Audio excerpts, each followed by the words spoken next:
Do you find yourself rushing to send trade transaction documents before bank's cutoff time? Are you having trouble tracking your transaction status? Do you dread going through endless phone calls just to find out your available balance?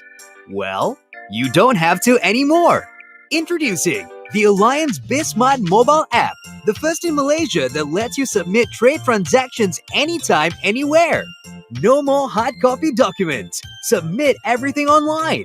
Track your available balance and transaction status online. Fast disbursement of funds within 24 hours upon approval. Just follow these steps. 1. Log into the BizSmart mobile app. 2. Key in the transaction details. 3. Upload the documents and submit for payment authorizer approval. And 4. You'll receive a notification upon approval. Now, you can spend more time on growing your business. The Alliance BizSmart mobile app. Speak to our dedicated relationship manager to find out more.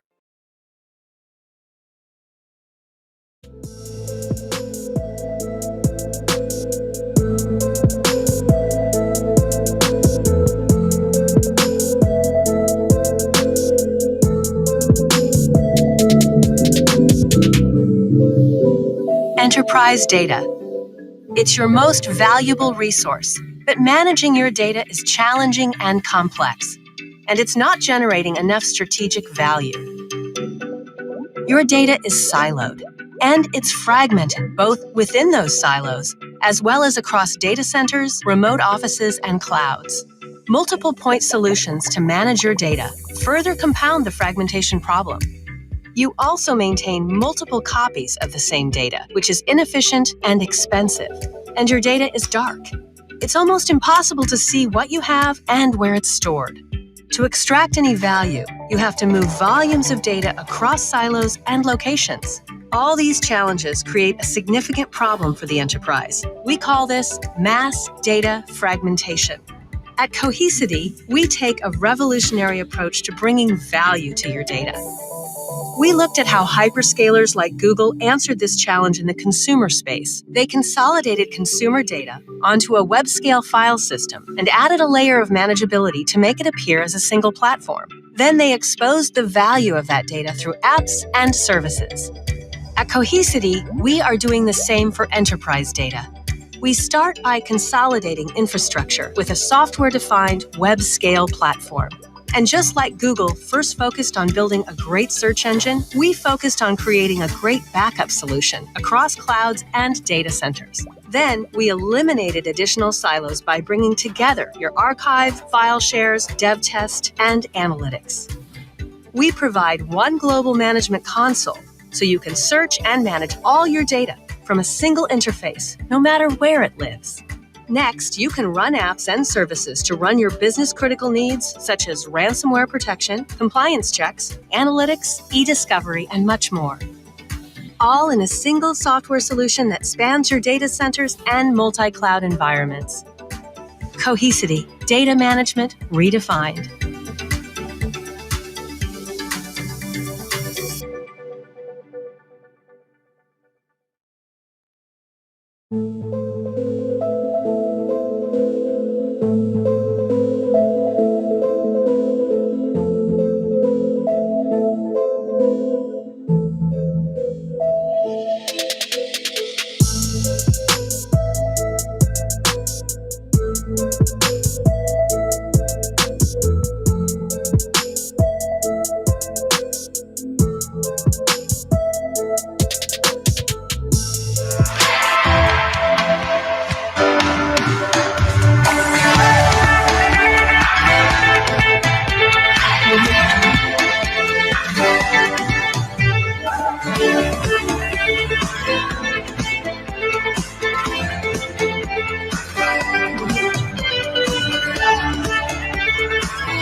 Today and every day, you are doing the impossible in a time that's been completely unpredictable.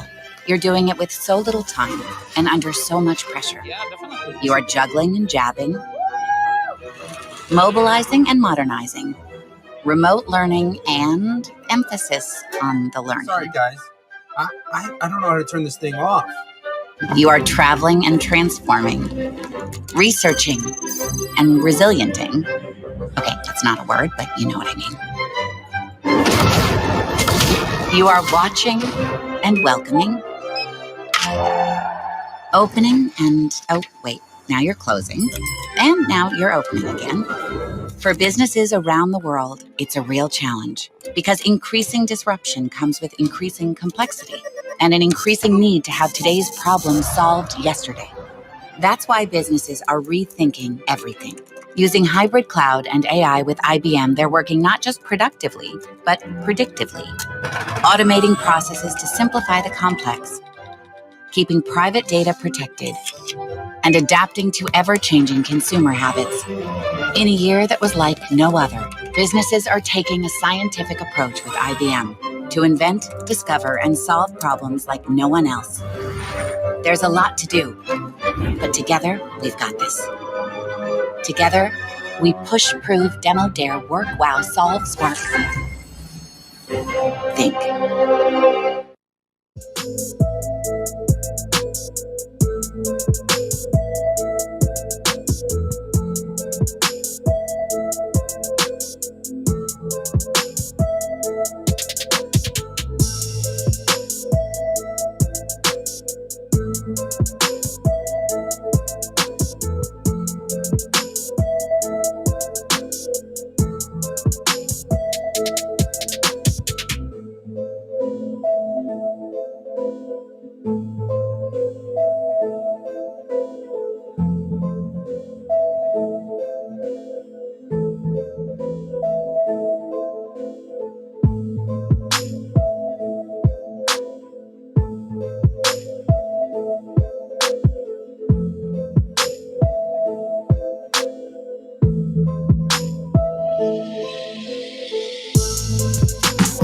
Because we've been this way from the start. Because the solution for one can be harnessed by others. Because clouds that compete can still connect. Because innovation needs collaboration.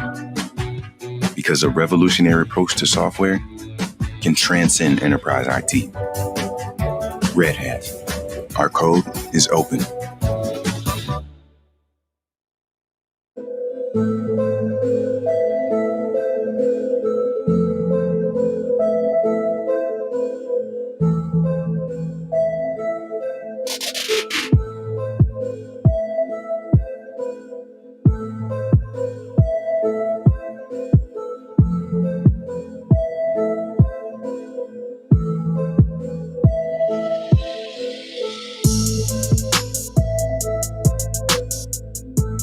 Visa pioneered the electronic payments business more than 60 years ago, envisioning a world in which paying for something could be translated into electrons and photons that move across the globe at the speed of light. The consumer may access an infinite range of goods and services whenever he chooses, wherever he may be.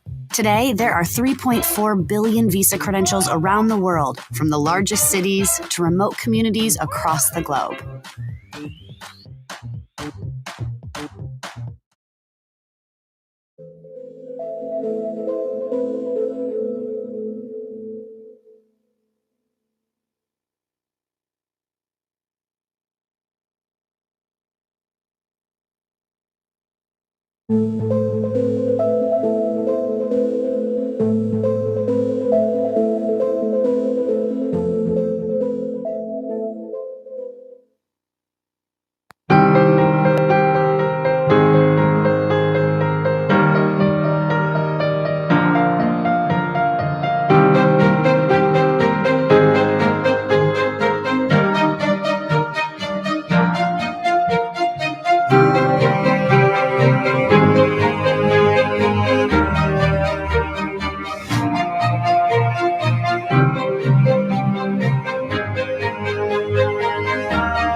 Since the inception of the Star in 1971, we have progressively grown from the people's paper into the nation's leading multimedia powerhouse.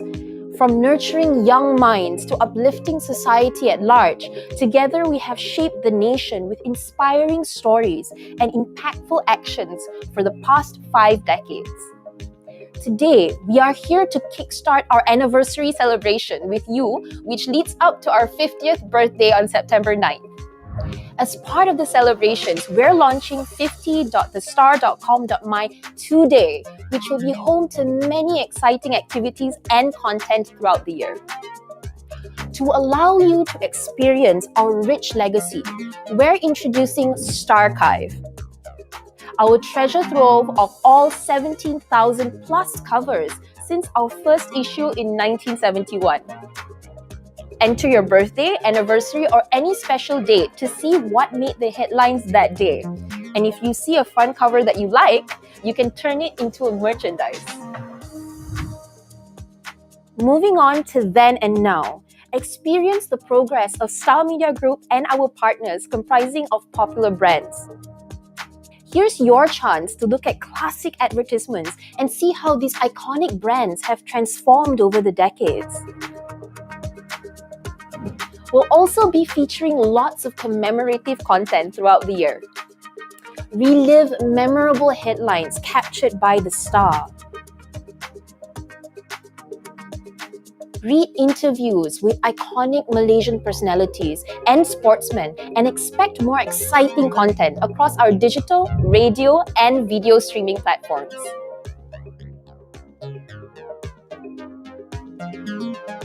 This includes 988's upcoming broadcast drama, Today's News, covering the story of a journalist, and the return of their interview program, Walk With You, in 2021.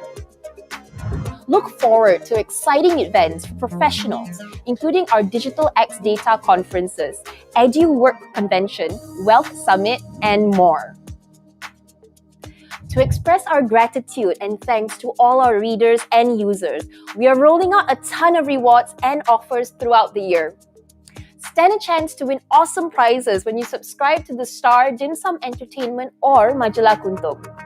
We're also offering a special anniversary discount for the Star newspaper from now until September 9th. For existing subscribers, we're sending rewards and giveaways straight to your inbox with our new Star Treats program. Look out for more exciting opportunities to win prizes such as Surya's on-air contests, Isi Fizi Aja Celebrity Nyanyi, and Bantuan Tunai Surya #BTS. And make sure to tune in to concert Jelajah Digital Surya this month.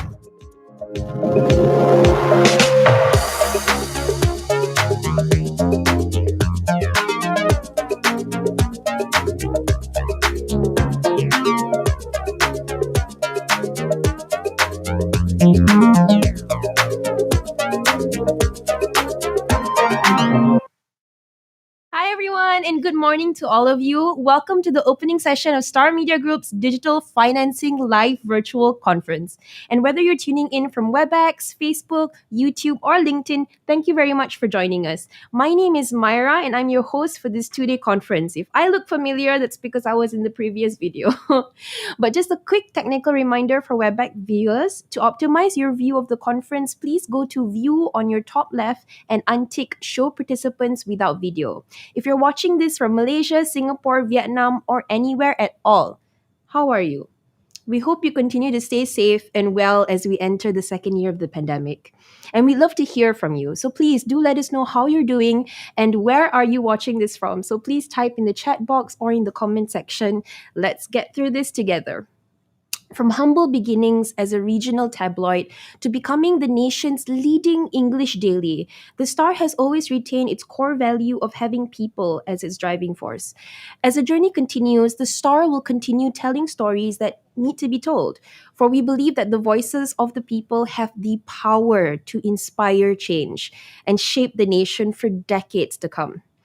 In commemoration of Star Media Group's 50th anniversary, the Digital X Data 2021 Road to Malaysia 5.0 event series is dedicated to enabling digitally powered businesses to accelerate growth in the nation's digital economy and to drive innovative changes among the society in building a human-centered nation powered by disruptive technologies. The Digital X Data 2021 Road to Malaysia 5.0 program consists of 3 events: the Smart Retail Live Virtual Conference that was held in March, the Digital Financing Live Virtual Conference that you're at now, and the Future Smart Government and Public Services Conference that will be held in September. The event series will lead to a 4-day grand finale in November that will feature Starbiz Summit as well as the Playground. And I hope you're excited with all the Digital X Data event programs that we have lined up. We also would love we would also love to collaborate with you. So if you're interested, please connect with us at events@thestar.com.my to learn more about the Digital X Data events, the speaking opportunities, and partnership opportunities by leveraging our integrated events and media services. All right, enough about the rest of the conference. Let's talk about this one.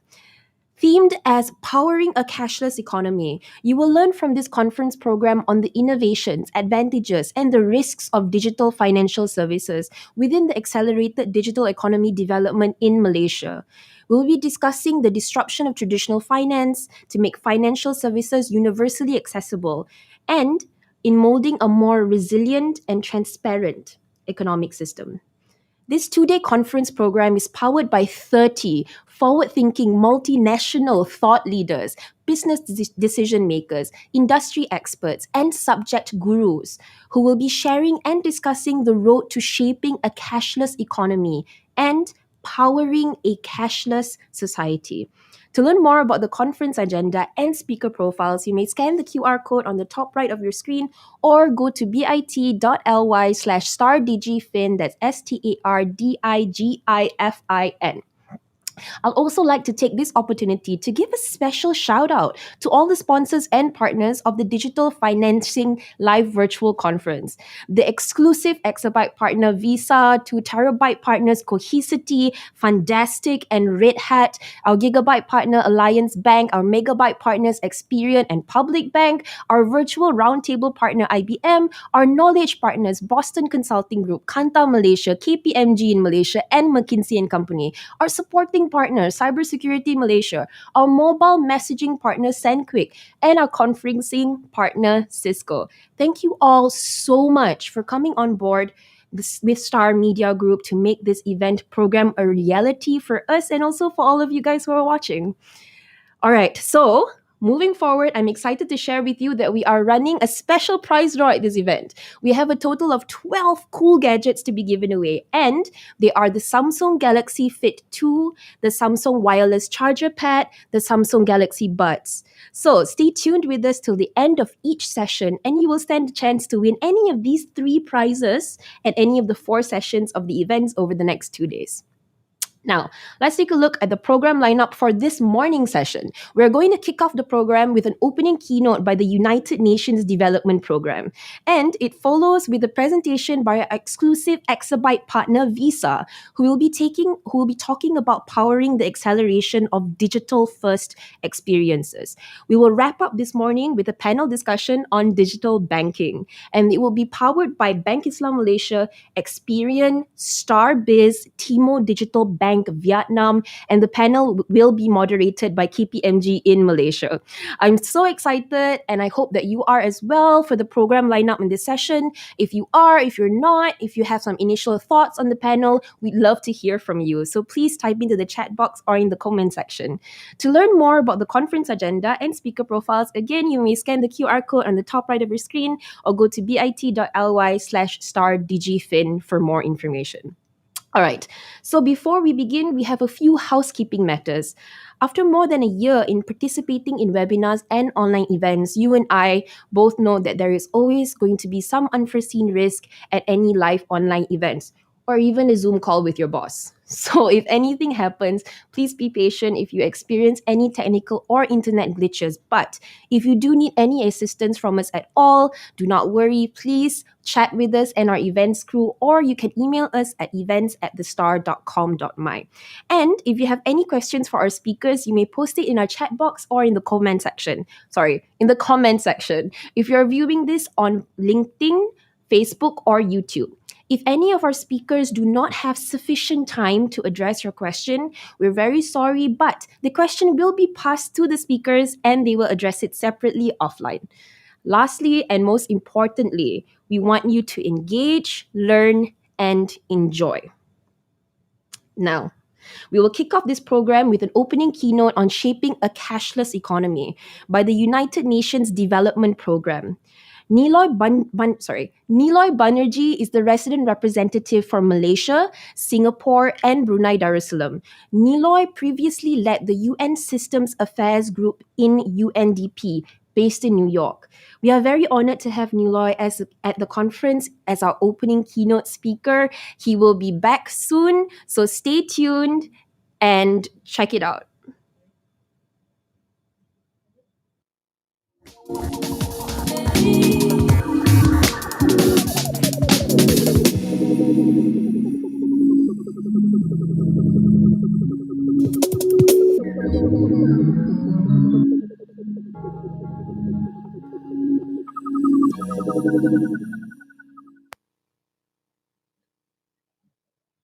Greetings, distinguished guests, esteemed colleagues from the Star Media Group. Ladies and gentlemen, good morning to all of you.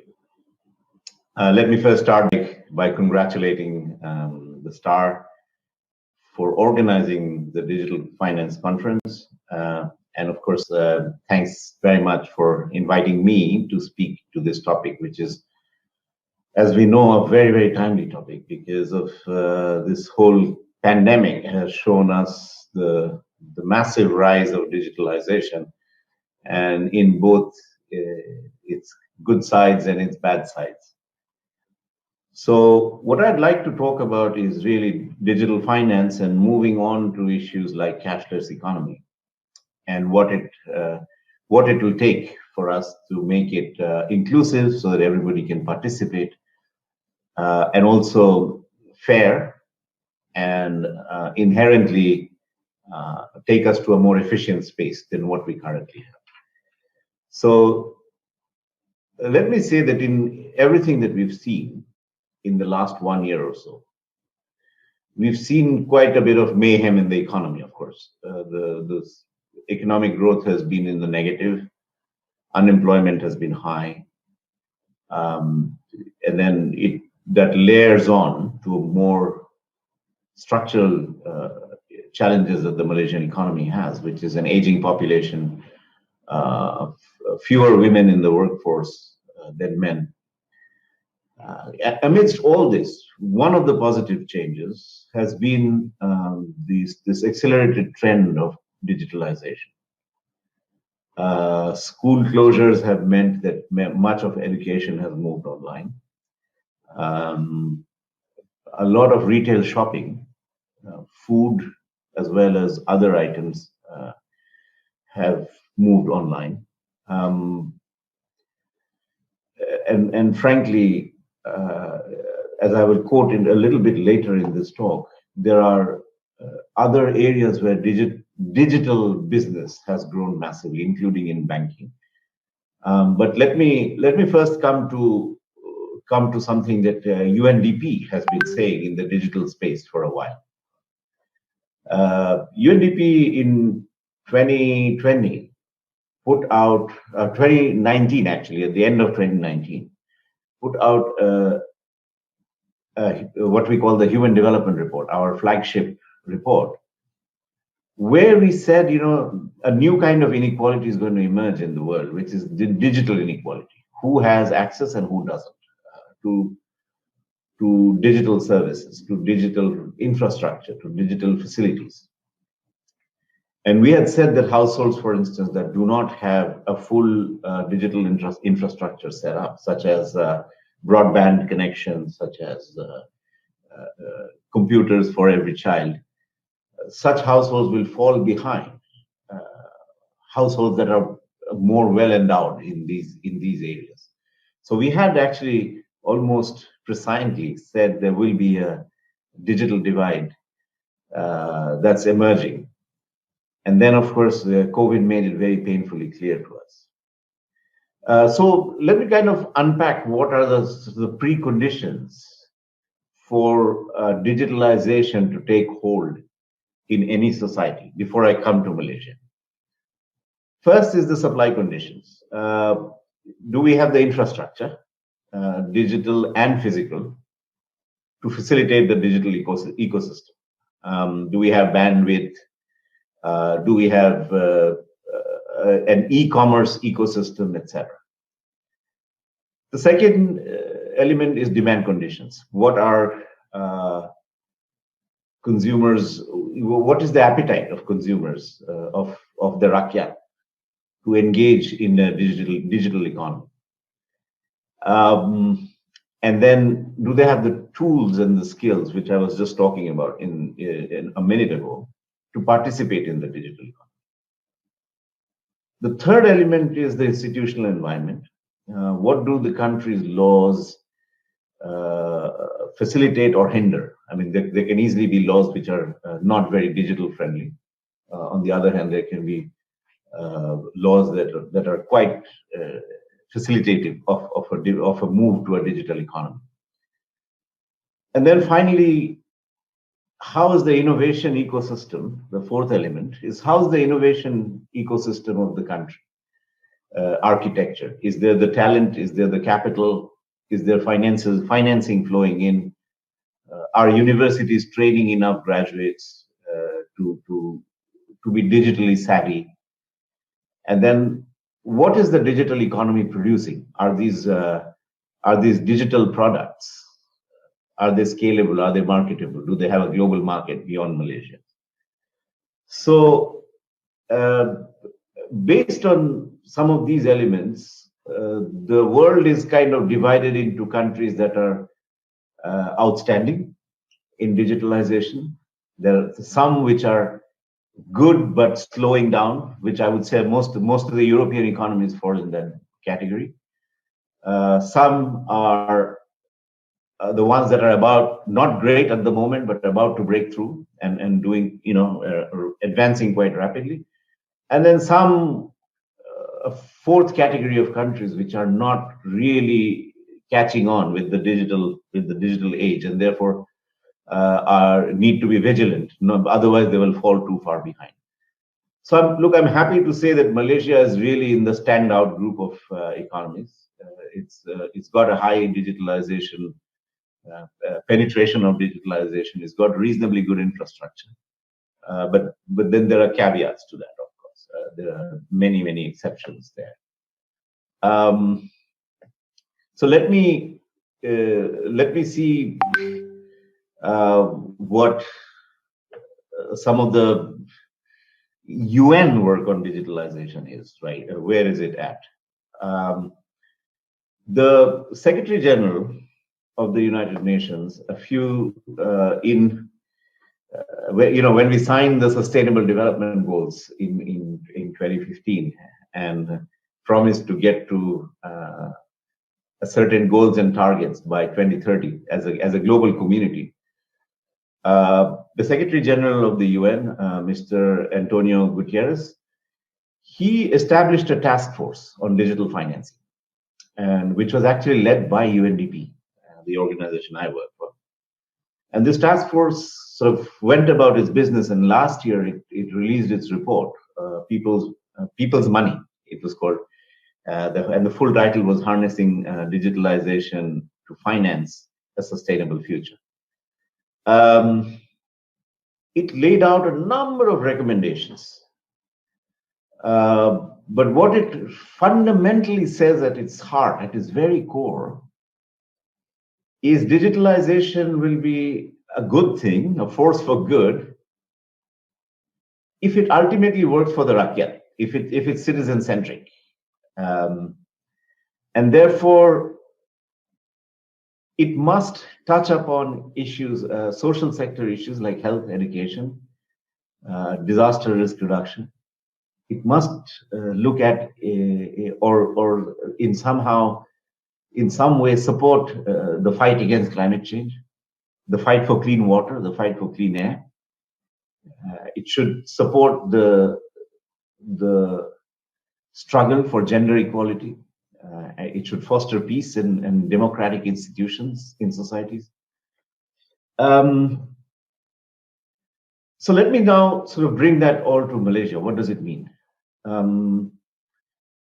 One thing, colleagues, we have seen during the pandemic is the digitalization kind of exploded in Malaysia.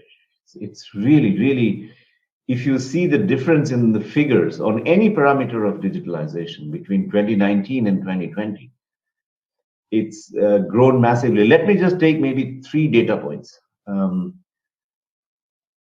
digital economy, the contribution to overall GDP of Malaysia was 20%. So 1/5 of the Malaysian national income or gross domestic product, GDP, is now contributions from the digital economy.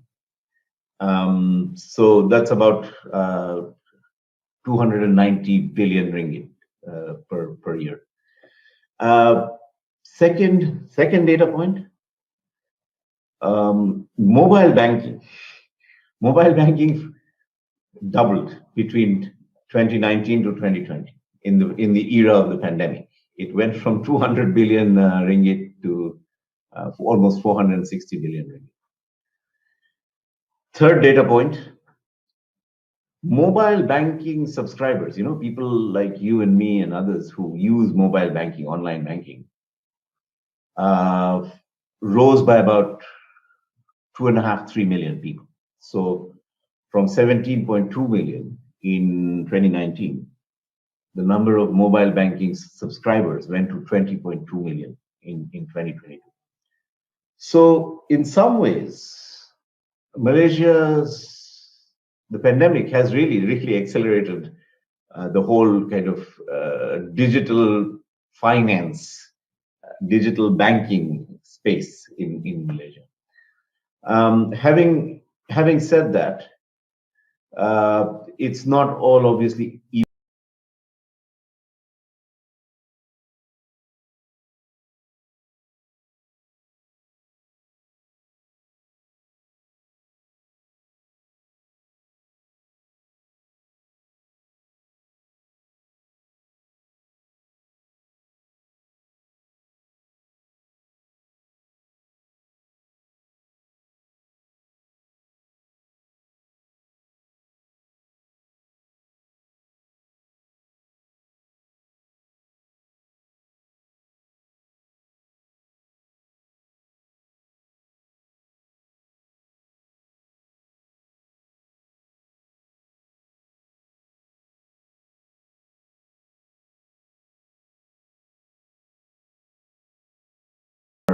of the age which enables you to open a bank account, to own a bank account.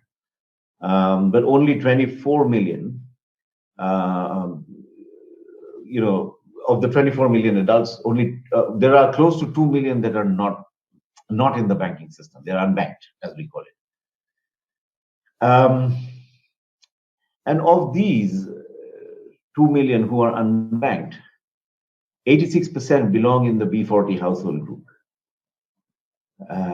So that's already a huge red flag, if you like. And then, of course, there are geographical disadvantages. Remote communities in Sabah, Sarawak, Orang Asli communities, and of course the undocumented communities in Malaysia, but also the migrant labor communities, documented migrant labor communities, are not very online with their digital. Now, the policy environment is increasingly conducive in Malaysia, as you know. The Malaysian digital economy blueprint, which was released earlier this year in February by the Prime Minister, it's called My Digital. We've done a global scan of digital economy blueprints. And I must say, Malaysia's My Digital is actually one of the stronger ones globally. It's a very well written document, well thought through, very comprehensive. There's also the National Digital Infrastructure Plan, Jandela, right, which was initiated last year, which really looks to expand the coverage of broadband in the country. And then, in all the stimulus packages that we have seen come out during the pandemic, we have seen that the government has nudged towards digital payments. And during the pandemic, Malaysians have used about 15 million Malaysians have used one form or another of digital payment, touch and go, grab pay, boost, etc. And in the budget for 2021, the government announced the 150 ringgit e-Belia program for the 2 million youth between 18 and 20 years old that we have in this country. Bank Negara, as you know, is also pushing for huge digitalization, and they're planning on issuing new licenses to digital banks. A policy document on the licensing framework is already out there. And of course, the Know Your Customer system is now increasingly electronic. And of course, Malaysia remains open to try and attract the best digital talent in the world, including some of the bigger software companies. So I would say, in terms of building blocks, the country is ready to go to make a big push towards digitalization. Now, there are challenges, of course. As I said before, the B40 remain kind of out of the loop for most digital services. Socially, we Asians are also conditioned to have cash. We don't feel comfortable if you're not carrying cash. I do it too. I can tell you, if my wallet is empty and it's just my credit card or something, I do have a sense of uneasiness. So culturally and socially, we are also attuned to having cash on us all the time. And then, of course, we also need to be very, very careful that in Malaysia, we build the talent pool for a digital economy. And then, therefore, universities and private sector and government are very much in sync on this. Of course, as I said before, usage of bank accounts is very low. But overall, colleagues, our direction of travel is in the direction of digitalization. I want to say two more things about digitalization, which really strikes us as very, very important in UNDP. One is, when the pandemic hit and physical business, meeting and doing business physically was not possible. We tried to look at the small and medium enterprises in Malaysia and see whether they were digitally capable, whether they could do e-commerce, whether people could go on a website, find their products, order, just as we do with Lazada or Amazon or Shopee or the other shopping portals. And we found that the small and medium enterprises are not at all digitally savvy. They're not capable of digital marketing. And therefore, during the lockdowns, they have really suffered. So we started a pilot where we got small and medium enterprises to go more digital, to put their products online in online catalogs and allow their customers to order online. And we also did some training of these enterprises to be able to sell. How does one actually sell something online, which has two parts, of course: delivery of the product to the customer, but also receiving payment through digital means, getting onto finance gateways. So we've built a little bit of an infrastructure in Sabah with a few SMEs, and we are very proud of it. It's doing well, and more companies are joining. Companies meaning small and medium enterprises are joining the effort. Second, colleagues, one very, very important thing about digitalization, which is, we don't pause to think, is digitalization is also an anti-corruption instrument. you will remember that one generation ago, many high value transactions, such as buying a property, such as buying a house, used to be done on two track financing. One was what you paid by check, or what was visible, and then what was carried silently in a briefcase and then handed over. Digitalization has begun to address that issue, and now globally in most systems, most financial systems of the world, you can only pay a certain amount by cash. The rest you have to pay in a way that has a digital footprint. And therein comes another big area where governments should be very happy about digitalization. And Malaysian government, as you know, is now putting into its building code that if you build a house, just as you have to provide water and electricity as standard fitment in a house, or a condominium or an apartment, digital infrastructure is something also that you have to almost automatically build into a house.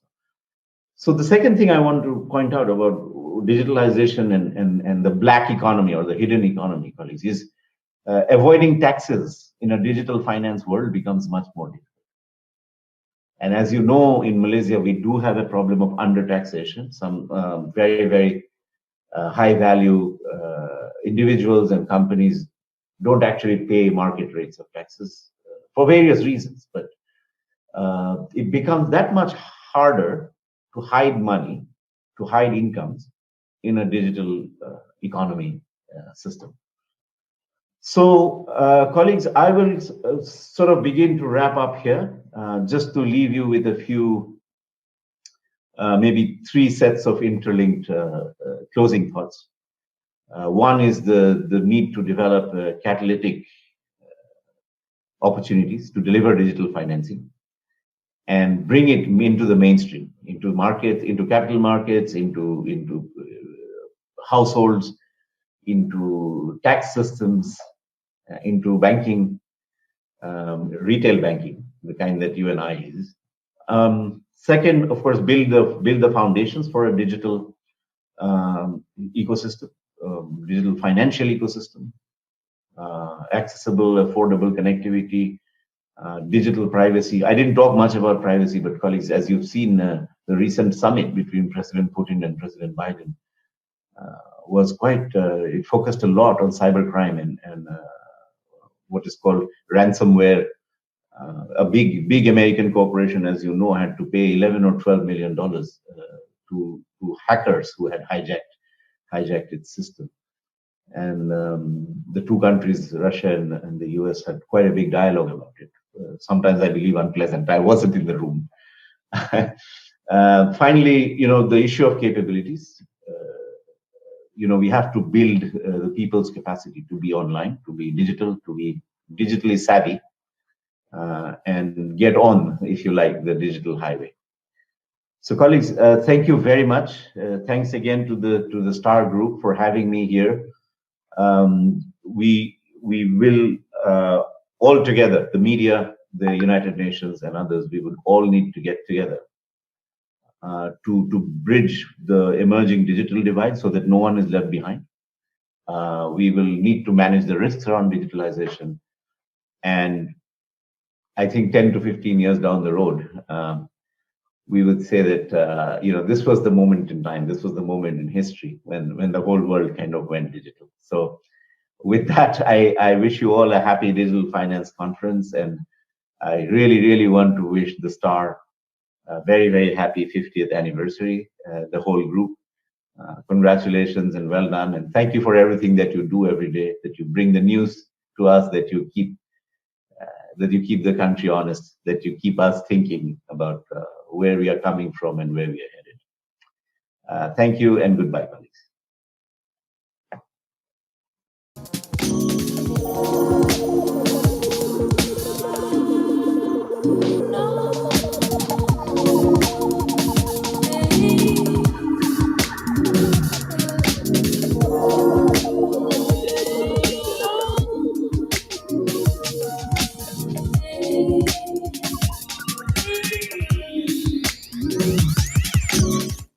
Thank you very much, Niloy, not just for your speech, but also for, your wishes for our 50th anniversary. But, our programs are not going to be as successful as when we have like all of these wonderful speakers like you, Niloy.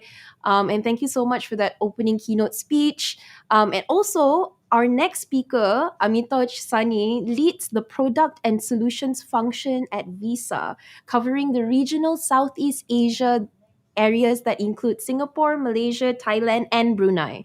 Amitoj will be sharing with us about how powering the acceleration of digital first experiences is important in our regional situation. So please do stay tuned for his speech and his address, and we will be back shortly.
Visa pioneered the electronic payments business more than 60 years ago, envisioning a world in which paying for something could be translated into electrons and photons that move across the globe at the speed of light. The consumer may access an infinite range of goods and services whenever he chooses, wherever he may be. Today, there are 3.4 billion Visa credentials around the world, from the largest cities to remote communities across the globe.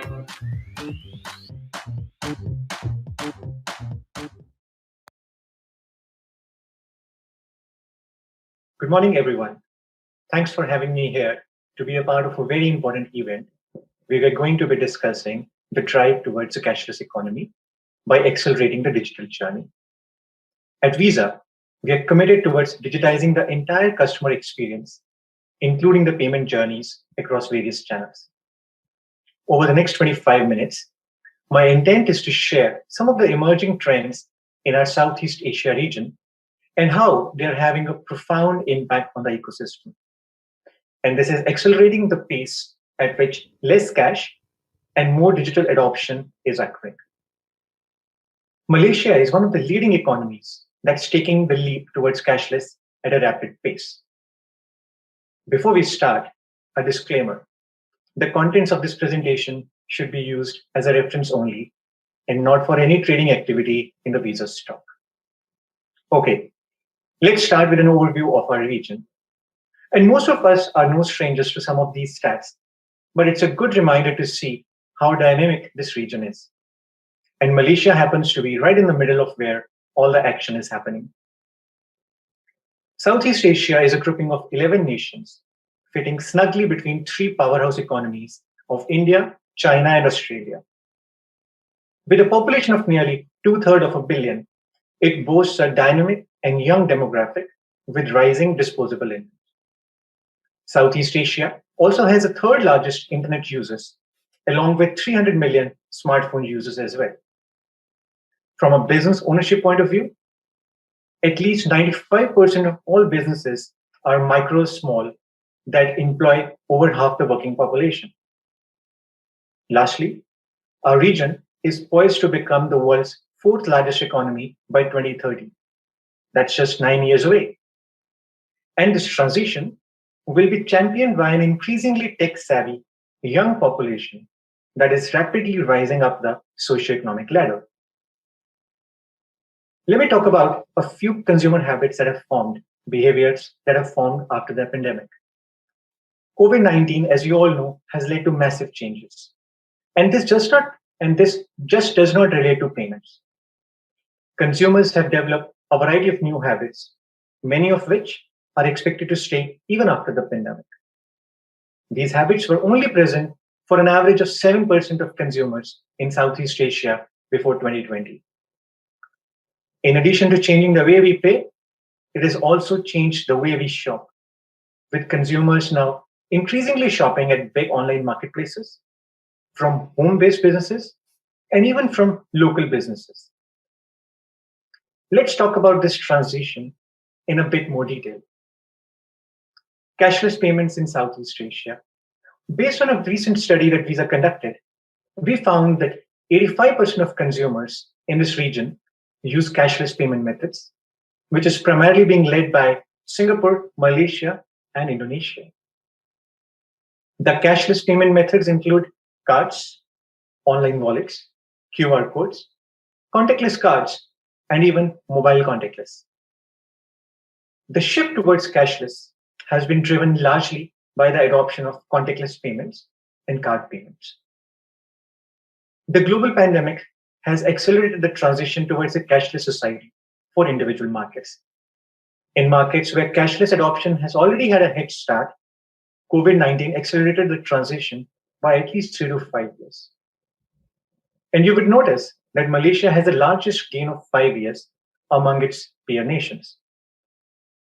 More than half of consumers in Southeast Asia prefer cashless payments in light of COVID. And nearly a similar number carry less cash in their wallets compared to before 2020. Health and safety concerns have also led to greater preference among consumers for cashless payments. Categories we might expect to go fully cashless in the upcoming future include essential spends such as bill payments, supermarket purchases. And this is likely due to their routine or recurring nature.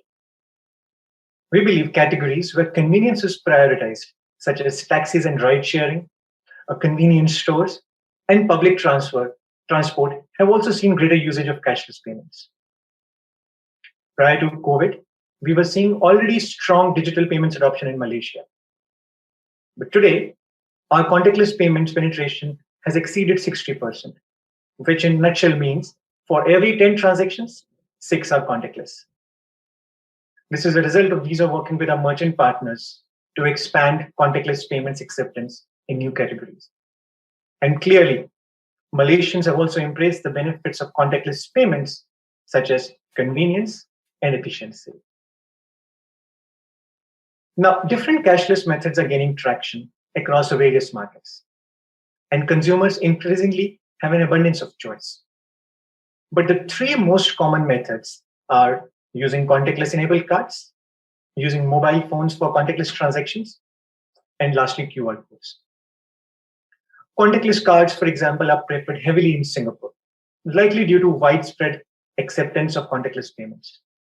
On the other hand, in Indonesia, online wallets lead the way due to a variety of e-wallet players making digital payments more accessible to consumers. Contactless cards are fairly popular in our region, but with significant room to grow in several markets. 82% of consumers are aware of contactless cards, although only 38% of consumers use them. However, 75% of non-users are interested in adopting contactless card payments. The key drivers of using include convenience from not having to carry any cash, faster transaction speeds, and greater ease of use. Mobile contactless payments are also popular in the region. 89% of Southeast Asian consumers are aware of mobile contactless payments, but only 43% of consumers use them. This is currently not available in all the markets in Southeast Asia. 70% of non-users are interested in adopting mobile contactless payments. This is led by Thailand and Vietnam. The key drivers to use include convenience, again, from not carrying cash and even cards.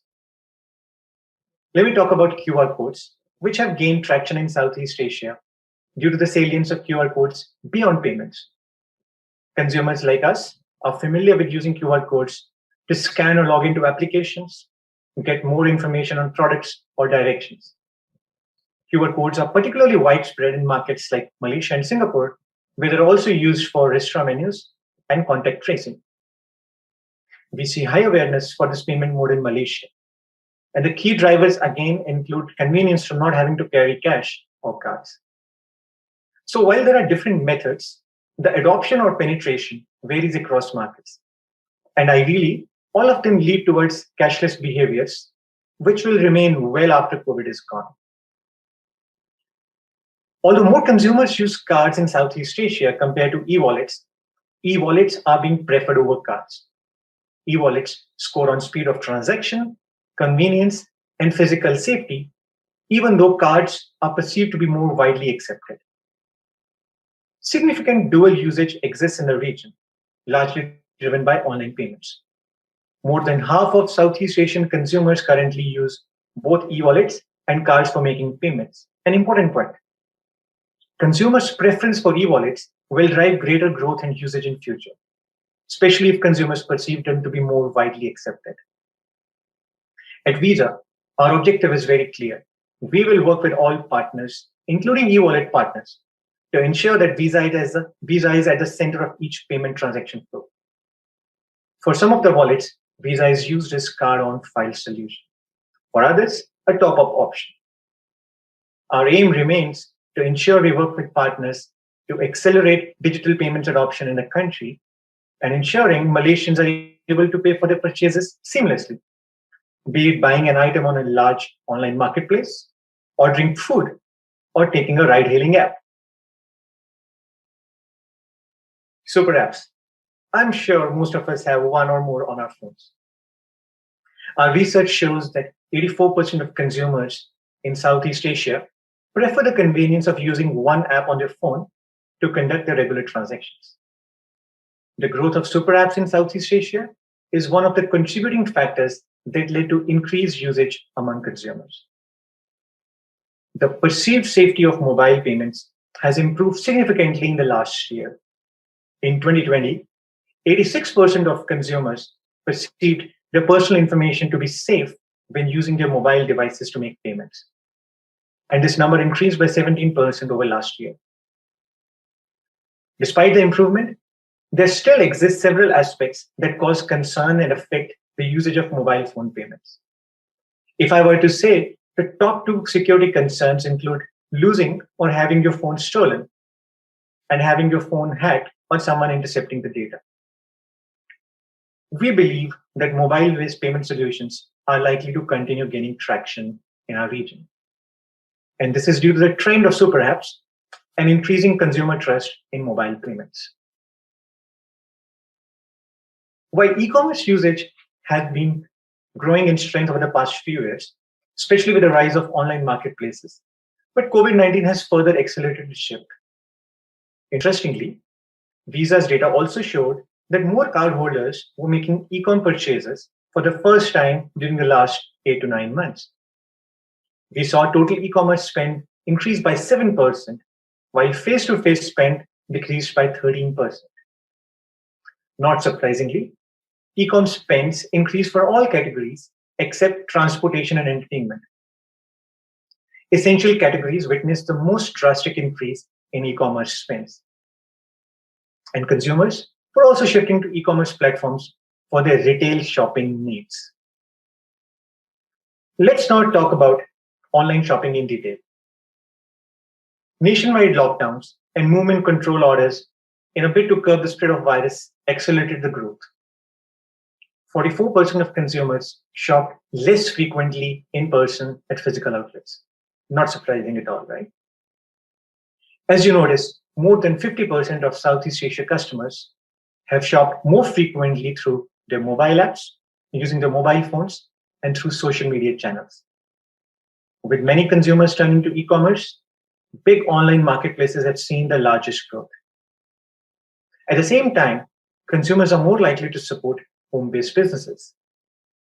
Some consumers are also making the effort to shop local, with almost 29% of consumers purchasing more frequently from local businesses. Home delivery. Now, home delivery is widespread in our region, with double the frequency due to the pandemic. 83% of consumers use home delivery. Guess what? 32% of them are new users.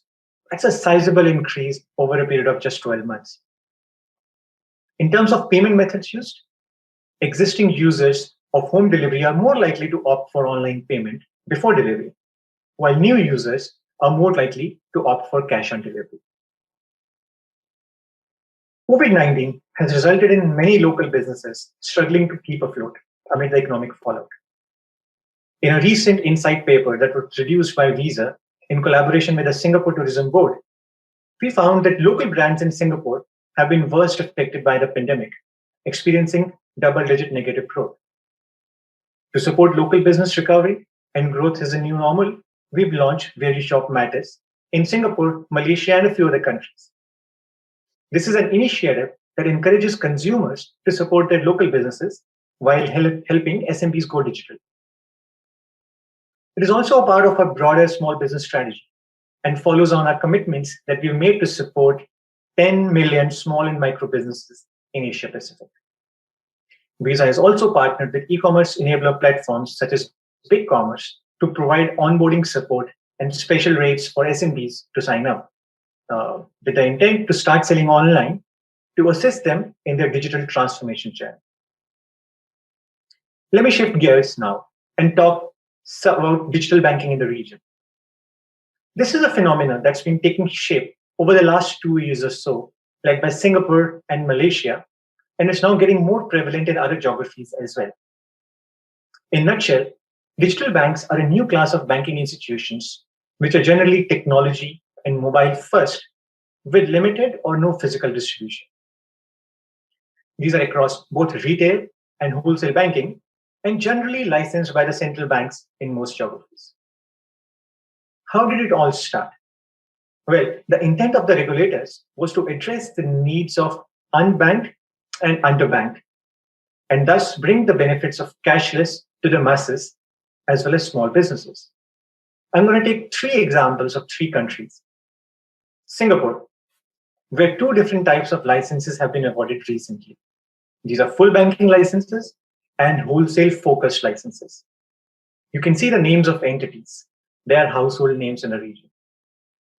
Similarly, December 2020, Bank Negara in Malaysia announced that applications are now open for digital banking businesses or Islamic digital banking businesses. Up to 5 licenses may be issued, and we should expect the grant in early next year. Lastly, Thailand announced that brand new digital licenses is not a prerequisite for digital banking experiences. Partnerships, joint ventures, consortium models with close collaboration can be a model of success. And even stepping into digital lending by combining bank, card, mobile app data to create new scoring models. Let's dig a bit deeper and understand this in more detail. Before the digital banking licenses were issued in Singapore, Visa conducted a research to assess consumers' interest in using digital banking. 67% of Southeast Asian consumers are aware of digital banking, and a similar number are interested.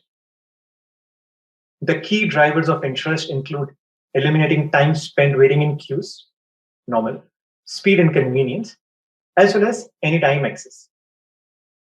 We also heard that the key barriers to interest include concerns about unauthorized or fraudulent transactions, possibility of getting hacked, as well as a preference for human interaction. Interestingly, consumers are more interested in digital banking services from traditional banks. However, they're also open to banking with financial services brands, well-known non-financial brands, and new startups. Other types of providers thus also have a big opportunity in digital banking, given the high interest in services from a variety of providers. The services most desired with a digital bank are the less sophisticated ones, such as P2P money transfers, bill payments, as well as deposits and withdrawals. There is a lower desire at this point of time for services such as investments and loans. As a next step, and more forward-looking for the region, beyond cashless, the push towards digital is also creating new digital players who are bringing innovation from and to the fintech space. And this is driving the open banking opportunity. During our research, we found out that 59% of consumers are willing to share their financial information with providers, making open banking a very possible future in the region. Consumers are willing to adopt open banking if it ensures greater speed and efficiency, more personalized financial products, and more choices in service providers. Now, the top 3 organizations that consumers would trust with their financial data include banks, payment providers, and surprisingly, even governments. Once organizations have gained the trust of consumers and they're granted access to the data, they would gain access to an array of information, including bank account history, credit card history, loan application and payment history, and so on. If I was to call out the key barriers to adopting open banking, these include lack of confidence in institutions protecting their data and the fear of receiving unnecessary advertising from companies. Now, as the consumer journeys become more seamless, we expect payments becoming embedded as an invisible part of the journey. Let's take 3 examples, which are partly present in some of our markets, but there is room to further grow. Social media platforms like Facebook, Instagram are integrating payment systems into their sites with the intent to allow users to purchase directly from brands. Product suggestions are made via these social media platforms and are seamlessly integrated in your feed with easy checkout. For instance, Instagram shopping. Social commerce integration is popular in Southeast Asia, especially for markets with consumers who anyway spend a lot of time on social media like Philippines, Thailand, Indonesia. 60% of consumers in the region are aware of social commerce integration, and an equal number have shown an interest in it.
Retail setting in Singapore.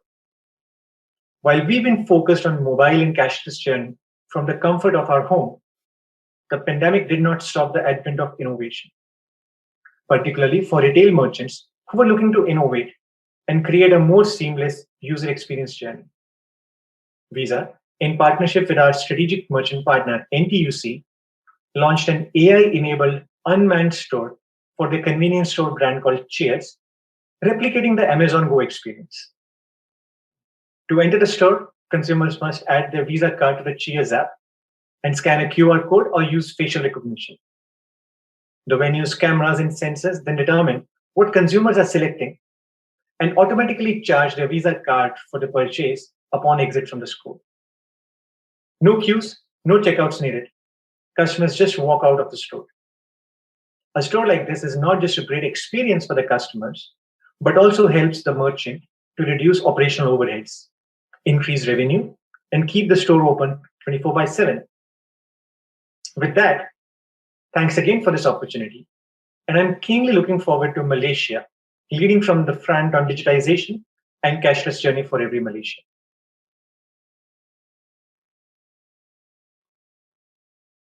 Visa pioneered the electronic payments business more than 60 years ago, envisioning a world in which paying for something could be translated into electrons and photons that move across the globe at the speed of light. The consumer may access an infinite range of goods and services whenever he chooses, wherever he may be.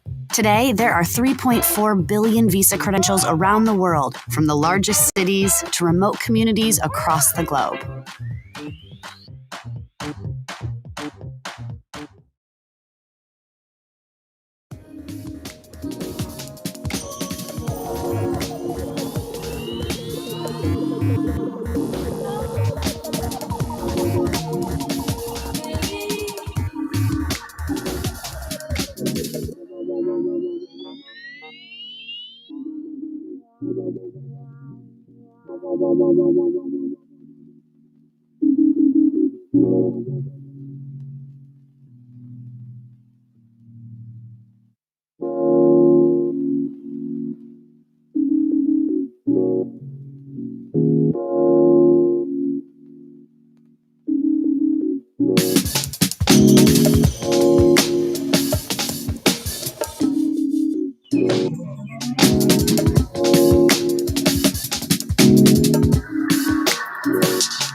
Thank you very much, Amitoj, for that great presentation. It seems like one of the barriers for us to adopt this new technology is ease of use as well as security issues. And hopefully, we'll be able to listen to some discussions and some arguments or have some enlightenment from our next panel discussion session, which will be on digital banking.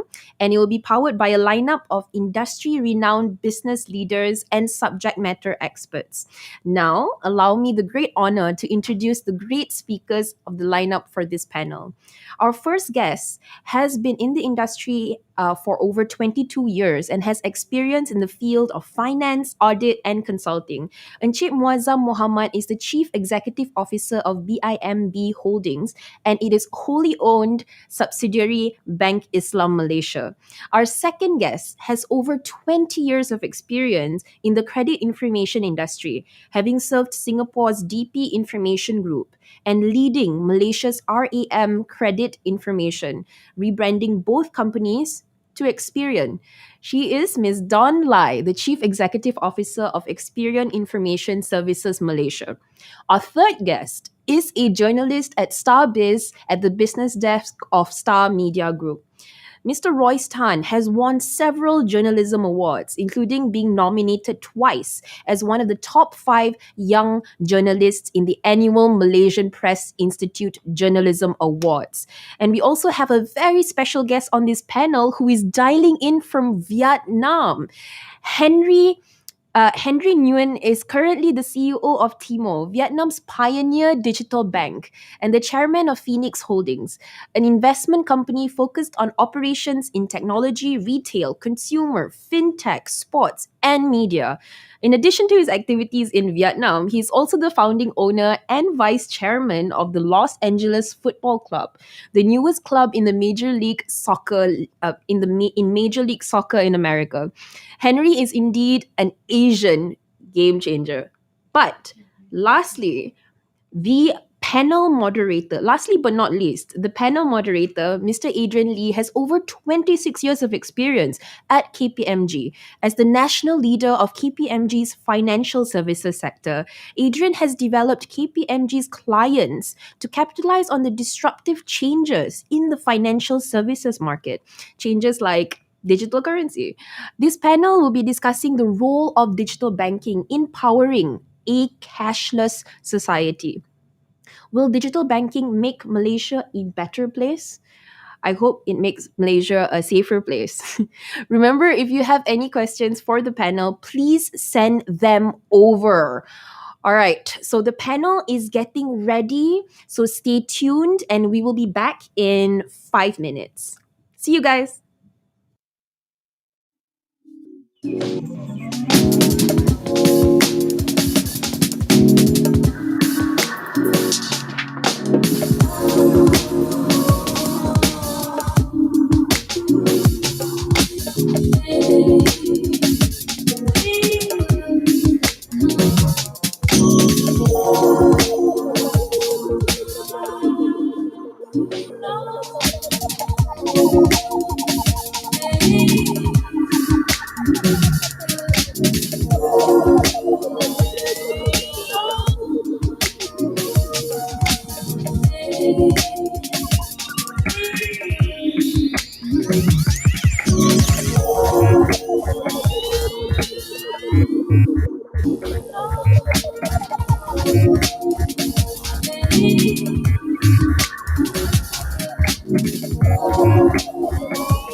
Hey, good morning. Good morning, everyone. Thank you, Myra, for introducing us. So, thank you for joining us in this panel discussion where we'll be exploring the topic of digital banking and how it will help power a cashless society in Malaysia. The push for cashless society, as we all know, has been accelerated with this recent pandemic.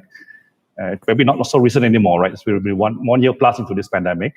And it's been supported by Bank Negara, as seen by the introduction of various guidelines to enable adoption of digitization within the financial services sector, and also others incentives to promote online transactions. In fact, just a few weeks ago, the government itself has announced plans for all payments for government services to be made cashless by next year. Right? And as mentioned by in the earlier part of this conference, we will soon also see new players in the field of digital banking, 5 new licenses being offered by Bank Negara. And based on our survey, KPMG survey, about 77% of Malaysians are of the opinion that digital banks are the future of financial services. And this will surely open new possibilities for the financial services sector.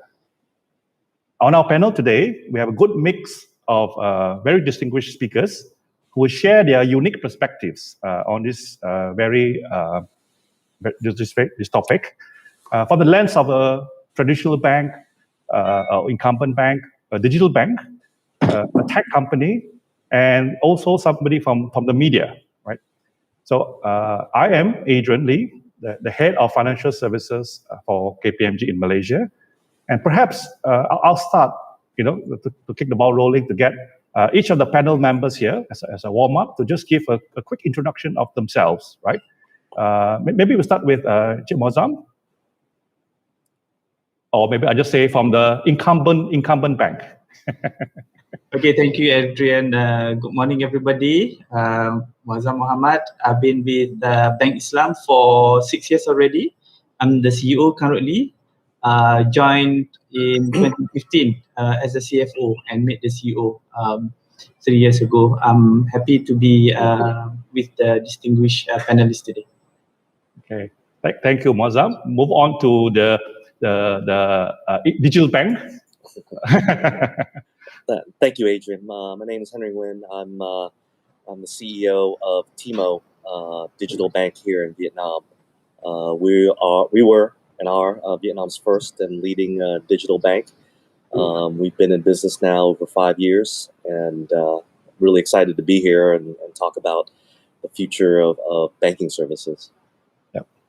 And we have a rep from a tech company who will support all this, digital ecosystem. And hi, good morning. I'm Dawn. I'm the CEO for Experian Information Services Malaysia.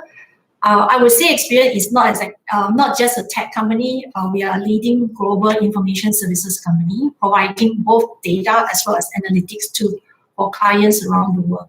So if you look at it, we have been analyzing and gathering and processing data to help all spectrums of community, be it individual, banks, as well as businesses. I'm happy to be here in this panel together with other distinguished speakers to share in terms of our insights. Thank you, Dawn. And last but not least, we have somebody from the media, a renowned journalist. Hi, good morning, everyone. My name is Royce. I've been a journalist with the staff for the past 9 years. I cover the Malaysian economy, financial markets, and corporates. And, what piques my interest the most is developments in finance, tech, and also banking. So I hope we have an enjoyable session this morning with everyone.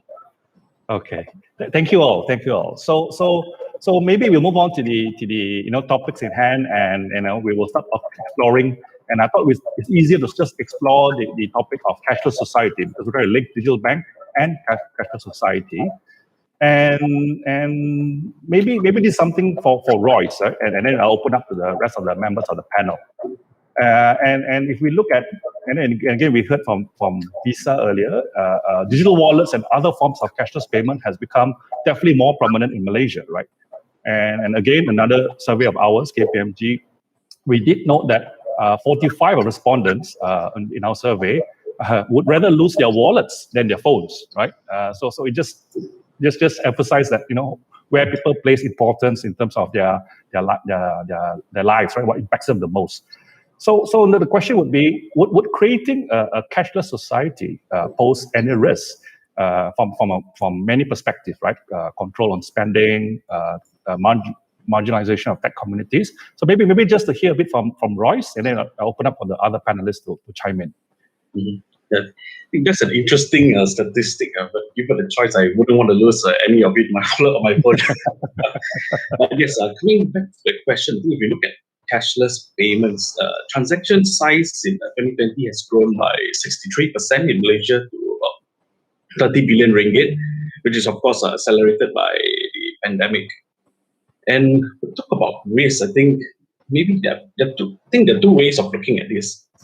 And to ask ourselves, just because of having that cashless or e-wallet platform, does that cause consumers to have less control over their spending? And then, should we not then have that platform? And secondly, does it mean that by not having that platform, people will spend less? I think if put a statistic for Bank Negara, in Malaysia, only 51% of credit card holders pay their monthly statements in full. So we're talking about 49% either paying the partial amount or worse, the minimum payment. And a lot of these people end up seeing their debts growing as they continue to service the finance charge for what they owe, and that's like 15 to 18% per annum. So my point is, I think it doesn't really matter what the platform is. If you have bad spending habits, that's something you need to learn how to manage. But to blame e-wallets or a cashless platform for encouraging overspending because it doesn't feel as painful as using cash, I think it's a bad excuse. So fundamentally, a cashless society gives everyone a more seamless experience. So it is a direction that we're definitely heading towards, and something that's definitely here to stay. So innovation is not something that's meant to create harm. And there may be unintended consequences, but from the way I see it, there are definitely more pros than cons when it comes to having a cashless society. Definitely faster, for sure, cleaner, safer, and safer in a way that you don't handle or carry that much physical cash. And also for regulators and the authorities, lower chances of cases like money laundering because everything has a digital trail. So on the marginalization, probably that would be something that will take time to resolve. The e-wallets are not expected to replace cash outright, and like how digital banks are not expected to replace conventional banks totally. So I believe that these two systems will complement each other. I mean, it takes time for people to get on board and get used to it. And I think it's only through time that the marginalization of the less tech savvy will become more manageable. So if, for example, we can look at like how our toll payment system has evolved, how we went from cash to a mix of cash and touch and go cards and smart tech, and to now we are completely cashless and we're even going to RFID. So we've got to start somewhere and progress. That's how I see it. Okay. And other panel members, anything that you want to add to this topic? Yeah, maybe just, sorry. Yeah. Dawn, okay, ladies. We heard you first, Dawn. Yeah. Maybe just to add on, right? I think what Royce has mentioned are definitely true. The benefit itself is outweighed in terms of the potential risk. But one of the things is that we can see at this stage, definitely readiness in terms of societies to embrace this fully so-called cashless society. There is a transitioning phase. It may still take a couple of years, even for Malaysia, if you look at it for both the traditional cash option as well as the digital payment to call assist. At the end of the day, right, I think apart from the maybe spending thing, which that part I don't exactly think, it is very much up to the individual, right? Spending, having a so-called digital payment with the right tracking, in fact, it does help individual to better track in terms of their overall income and expenditure. The only things that is whether individual is himself actually really manage it in a certain sense. The financial literacy in that sense, right, I would say come hands in hand when we drive digitalization, because that would be something important. What I see as a potential risk at this stage is, if you look at it, the top-up available at e-wallet can be drawn on credit. So if it is not careful, individual may over-reliant on credit for even their daily necessity, which in the past are pretty much rely on cash, right? The other aspect, if you look at it, is maybe even technology and infrastructure issue. When a society go complete cashless, one of the key risks would be the sole dependency on technology to operate all the time. So in the event that the connections are not stable, or if there is a disruption, just like globally last week, right? There are brief internet interruptions that causing, I think, certain challenges for even banks as well as airline and other services around the world. So those are the things that we have to take into consideration if we are actually really pushing fully cashless society, because these are things that we have to make sure that we have the infrastructure in place, and we equally have the so-called people embracing from a society standpoint. The marginalizations, the part that you talk about, the social inequality at this stage, there are still some form of digital divide for certain segment of the populations. Lack of access to internet are still prevalent. So in that sense, or even for certain group of maybe populations who are less tech savvy, as what we mentioned, and lower digital literacy. So having these two systems called assist for a while would definitely help the so-called transitioning to this so-called cashless society. Oh, If I can chip in, Adrian. Yeah, sure, Mazu. Probably I have a slightly different view when we talk about the tech savvy. I mean, I understand the other speakers are talking from the perspective of digital wallet, but if you realize, especially in Malaysia, we have a very mature card, environment in Malaysia. Yeah, our bank population in Malaysia is very high. Most people would have a deposit account, and most people who have deposit account will have ATM card, and most above 18, I think the ATM cards also double up as a debit card. So this is also a form of cashless transaction. So basically, it's not so much about having access to smartphones and all that all the time. But I guess in terms of if we were to drive this adoption of cashless transactions for those people with debit cards, how do we encourage them to use their card, not just to withdraw cash from ATM machine, but also to use it to make payments? Now, I mean, we see how even now for small payments, 10 years ago, Adrian, if you were to use our card, there will be charges, even merchants are discouraging because of the high MDR. But now it's so cheap and the cost of handling cash is so high that merchants, some of them, they say, I want card, I don't want cash, right? That's a situation in Malaysia. So it's more about for financial inclusion, how do we encourage people to use card more? Then obviously beyond that, there'll be the digital wallet, and I think the arguments have been put forward by the two speakers. But the other part about the control on spending is also on the contrary, because I'm just giving an example of how we are working with the government through this Ministry of Women, Family and Community Development under the agency of Jabatan Kebajikan Masyarakat to enable cashless distribution of aids. Because before this, the JKM, they were distributing it, through the accounts, and people will go and, will queue at the bank, the previous bank that they were using to withdraw cash. But what we did was that we linked it to a card, we issue a card that the payment transactions that they do, they can go to selected merchants of JKM and they can make payment using the card.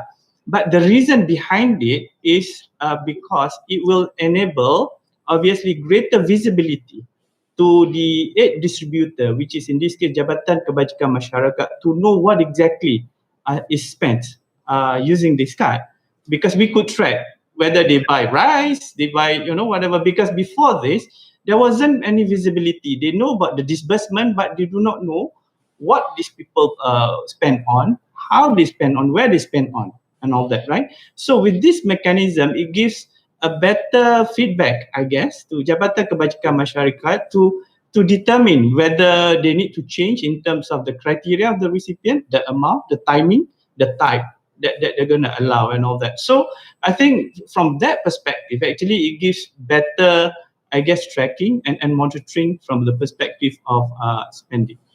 Thank you. Okay, it's very, very interesting perspective.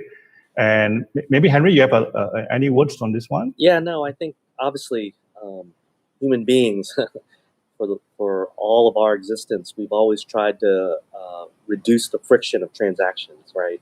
Yeah. Currency came about so that I didn't have to trade my chickens for your rice. And so, I think cashless forms of payment, whether it's debit, credit cards, whether it's app-based payments, it's just a natural evolution of how humans transact and how we lower the transaction barriers and decrease the friction of transactions while increasing trust.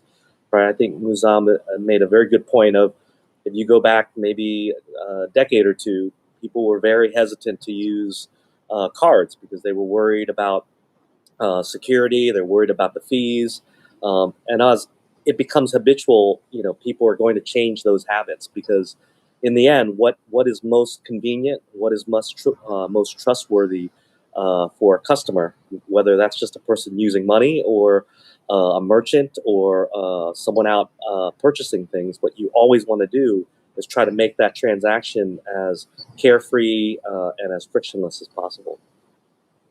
Right. I mean, when we hear about all this perspective,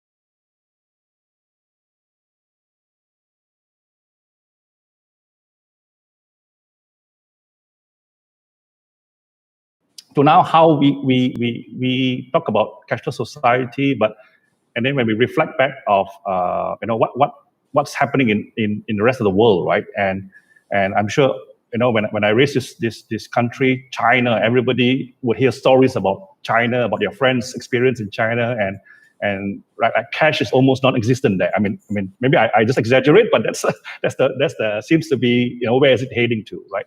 So that is one state state that we could head towards, and I think people there got so used to it, and they're clearly enjoying the benefits out of that.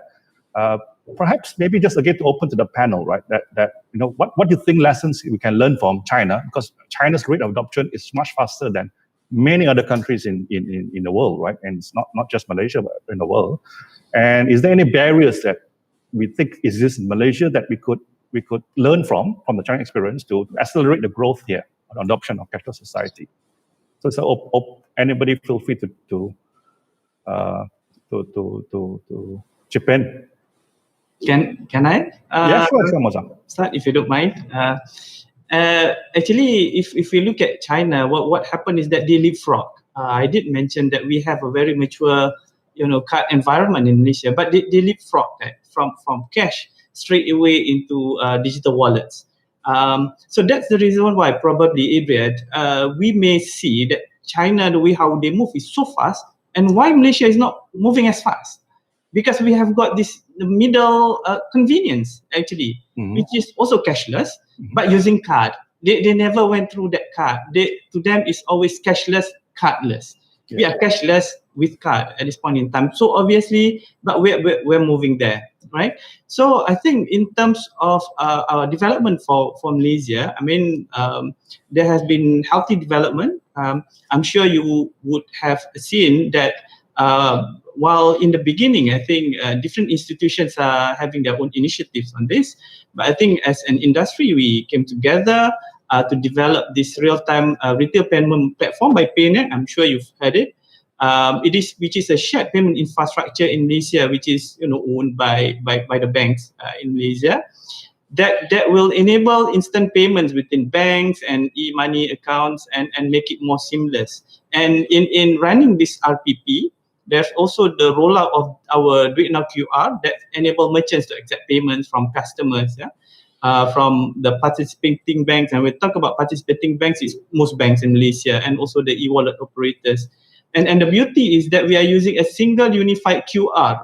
So before this, you were using, if you go to the merchants, you see a lot of QR codes over there, with RPP and with now QR, you only need to have, the merchant only need to have one QR code, and anybody can go in and use that particular QR. And now in Malaysia, especially, using QR codes is nothing inconvenient anymore to us, because anywhere we want to go, we've got to scan QR, right, for MySejahtera. So I think in terms of the buy-in will be there, but in terms of the biggest barrier, I think Royce did mention about probably, and Don also mentioned about it.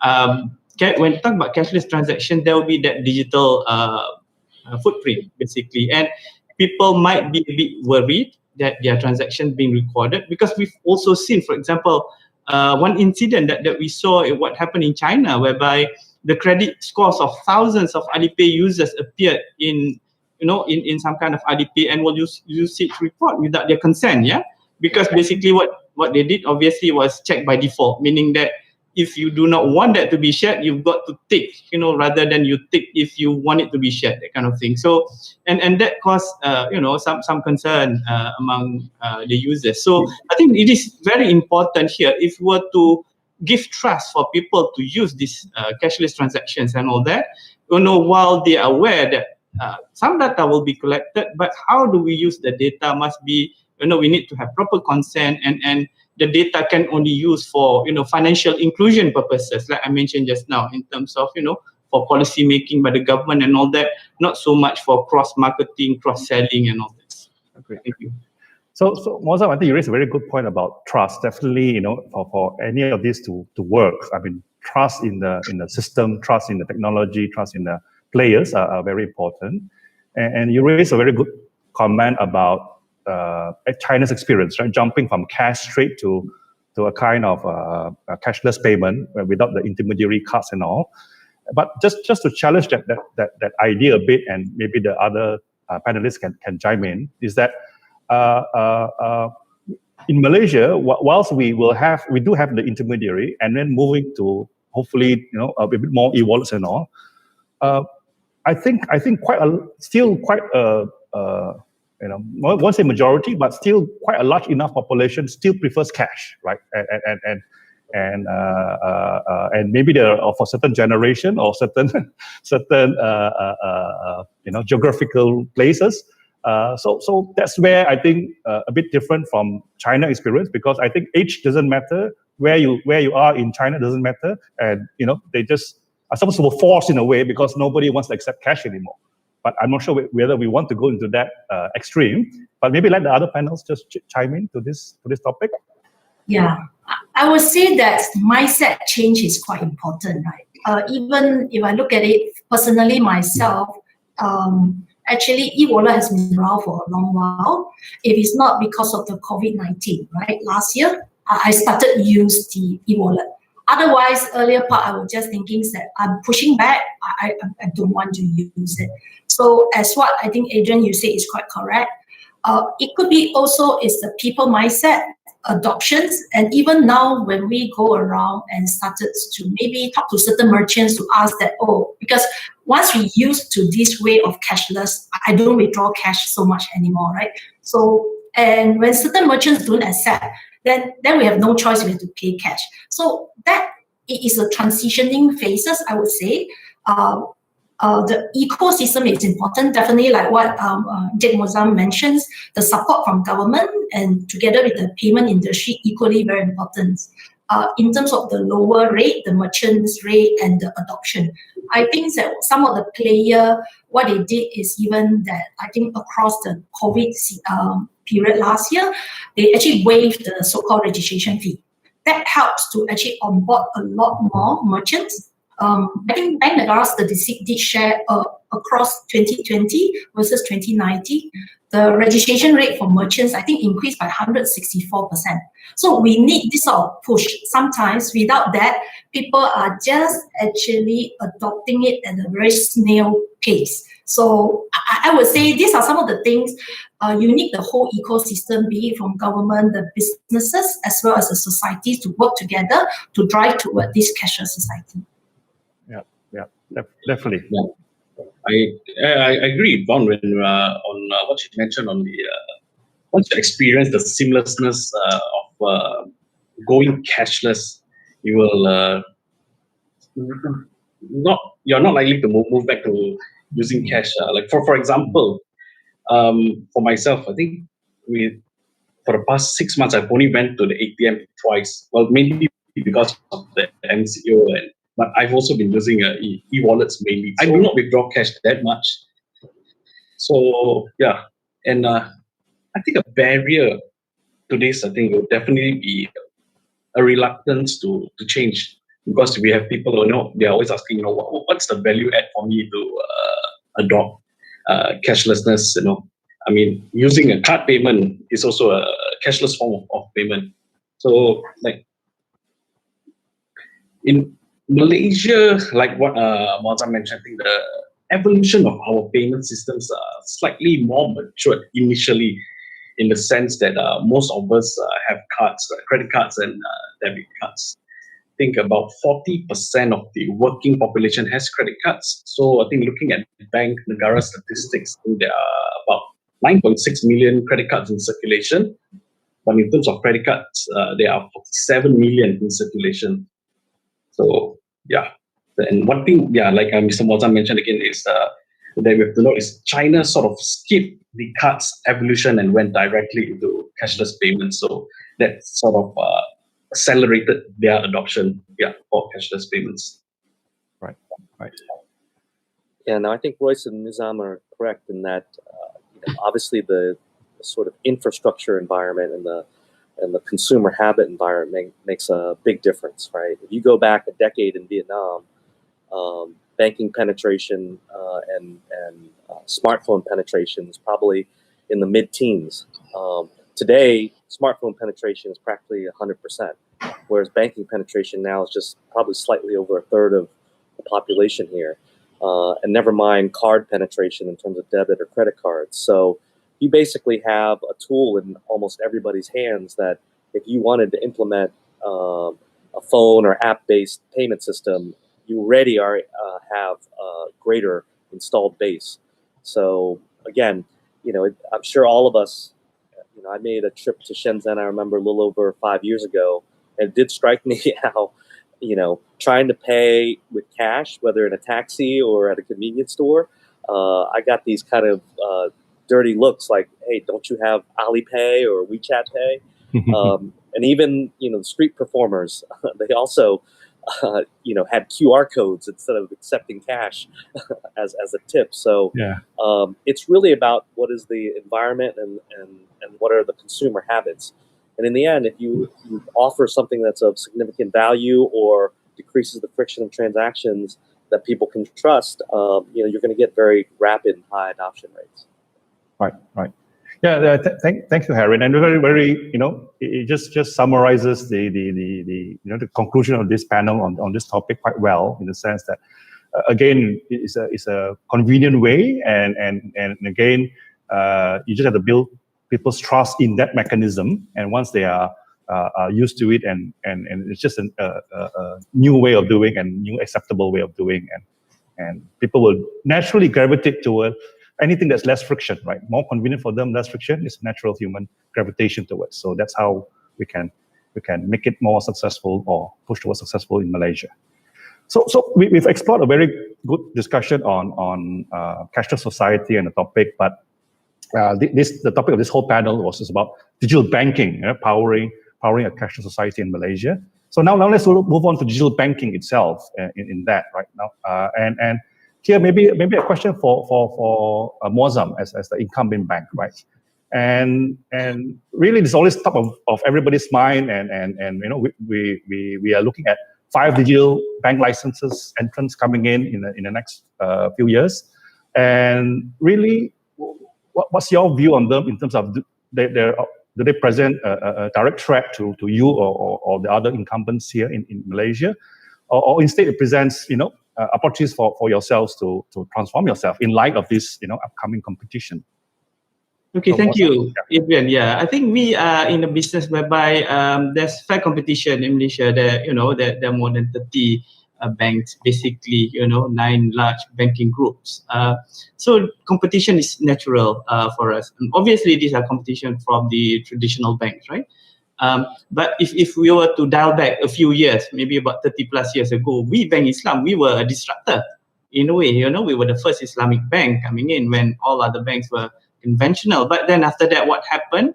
All the other banks, they saw that, we are in a space whereby there is a need for it, that kind of thing. And they start to roll out their Islamic windows and Islamic subsidiaries. And we have got competition, even in the space that we play. And that pushes forward in a way. So I put it in a way, positive way, that competition is always good because it forces us to continue to move forward, to do something, offer better proposition to our customers all the time, because we want to keep them at the end of the day, right? So that's important. And when we talk about digital bank, the idea of digital bank is not just merely about a branchless bank, right? It's also a banking model, I'm sure Henry would agree, that pushes the envelope. A digital bank is not just a traditional bank without branches, must be adopting next generation technology, must adopt alternative credit scoring methods, for example, to assess the credit worthiness of borrowers and all that.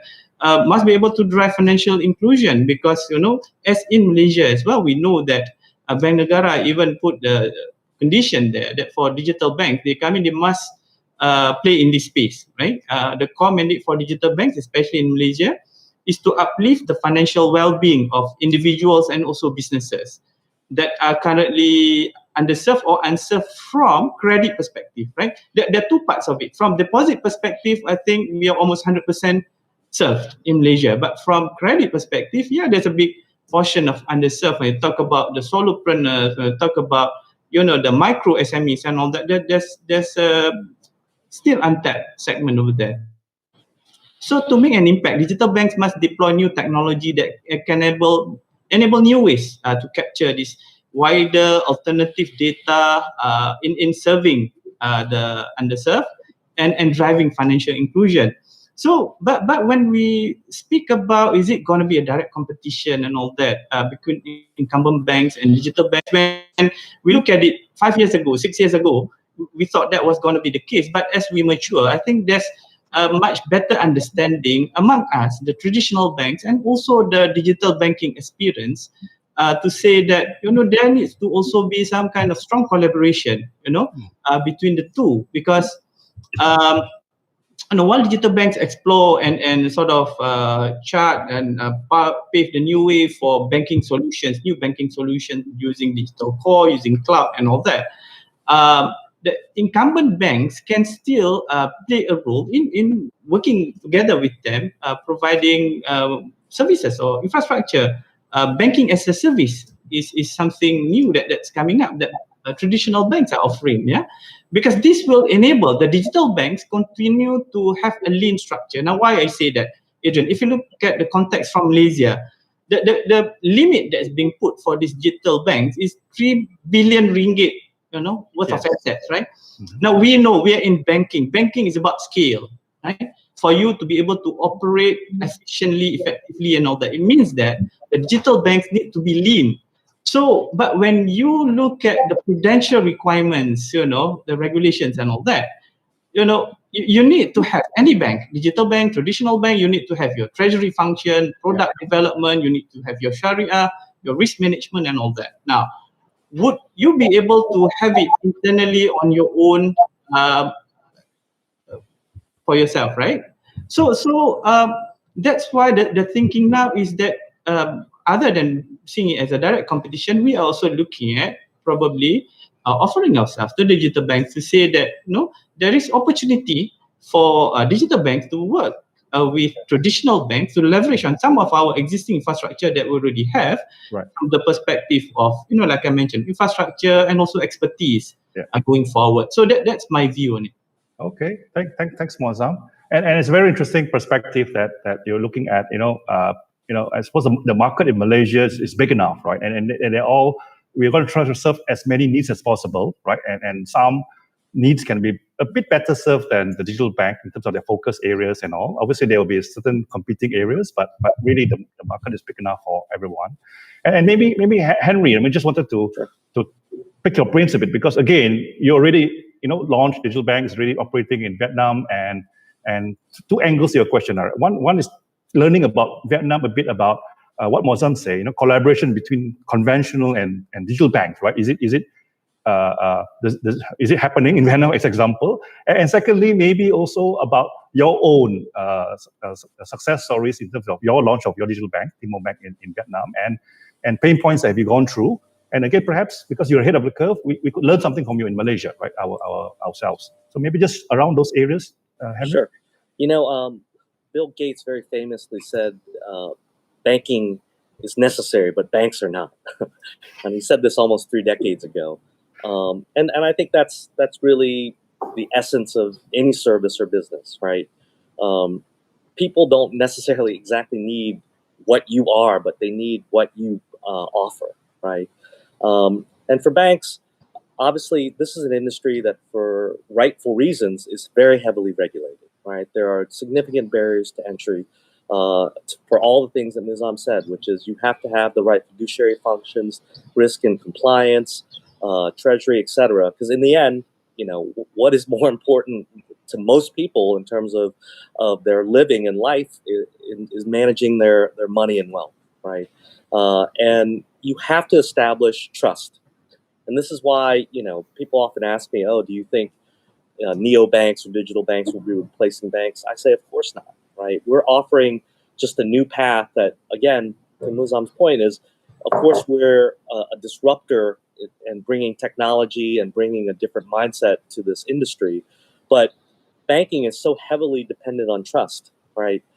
So a big part of our challenge in being sort of even after 5 years, I consider us a newcomer in the industry, is you have to earn people's trust. You have to create something of significant value that makes people's lives easier or better, or helps you do things faster, etc. And you also have to understand the environment in which you're operating, right? In more developed economies, you also have a bigger trust in what I'll say the whole economic system.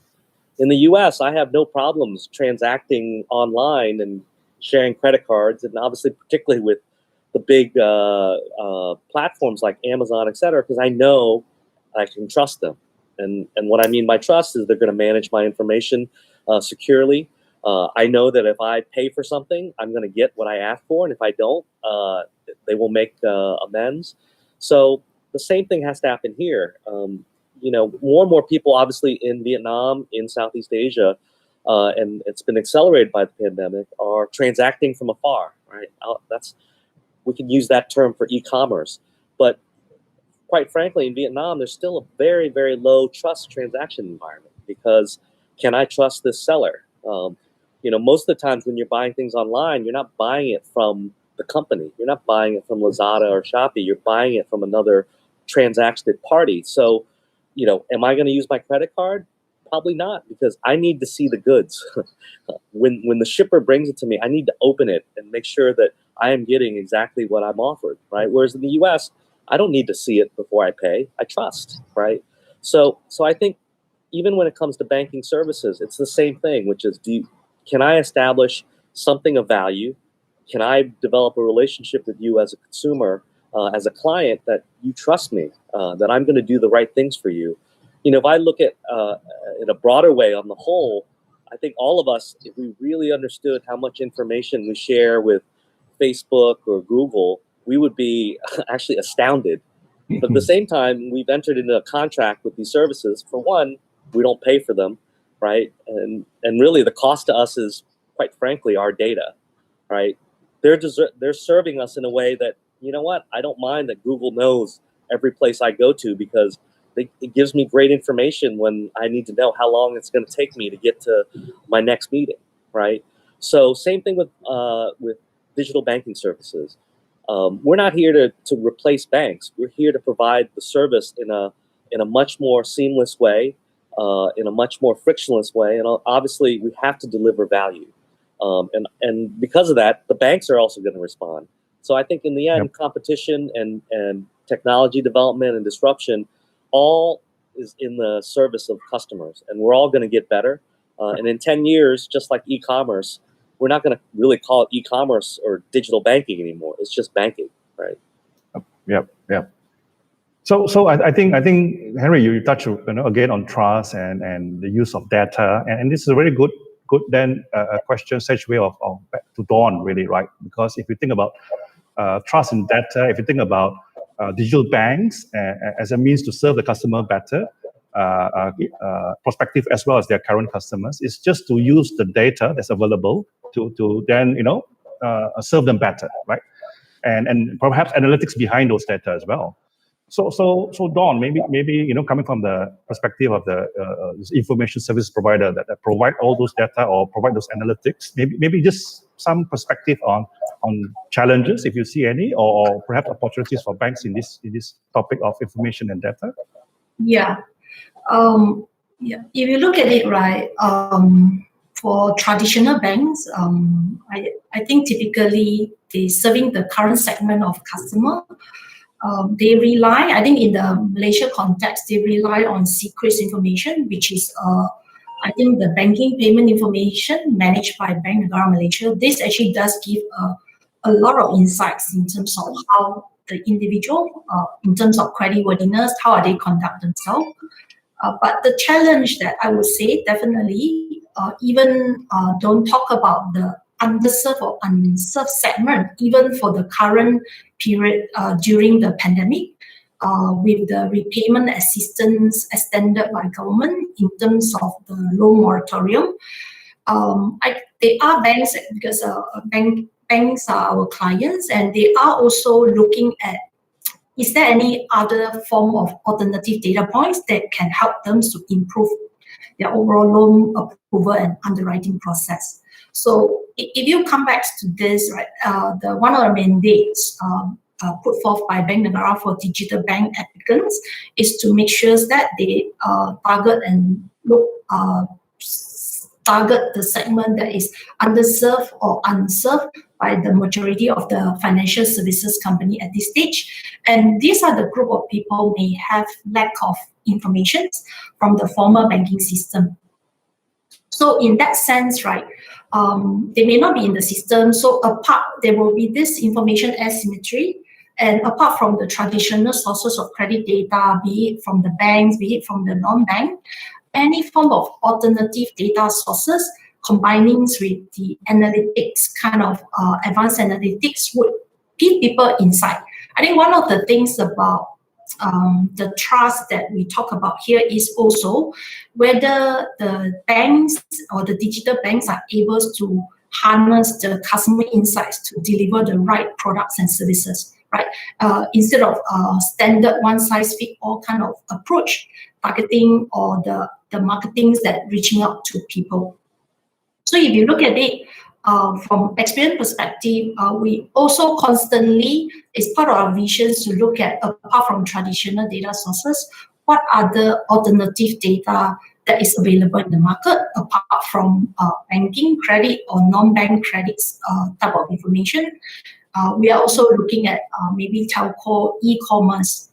We have also just recently signed MOU with one of the agency, I think Pertama Digital last week, to jointly explore developing alternative credit scoring solution. This is something that we see there is a greater need, especially with the digital bank, digital lender, or even traditional bank who are looking at this segment or alternative data points to help them to make underwriting better, make the credit decisions stronger. So these are some of the things that I would say is important.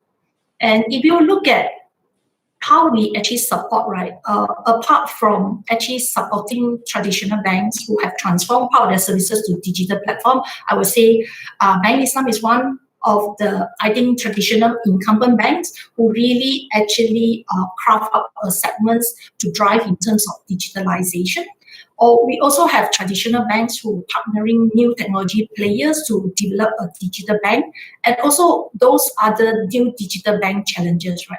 For us, from information and technology or analytics provider standpoint, we typically look at how do we actually bridge in terms of this end-to-end kind of propositions, providing the right data, providing the right so-called ID verification services, or even from the analytics and decisioning part.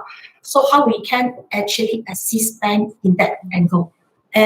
Just to share with you, right, what from experience across the region, if you touch on the point in terms of alternative data, all this, apart from this traditional credit data, we are also using non-traditional data and alternative data, especially particularly if you look at Indonesia, the unbanked segment is very huge, right?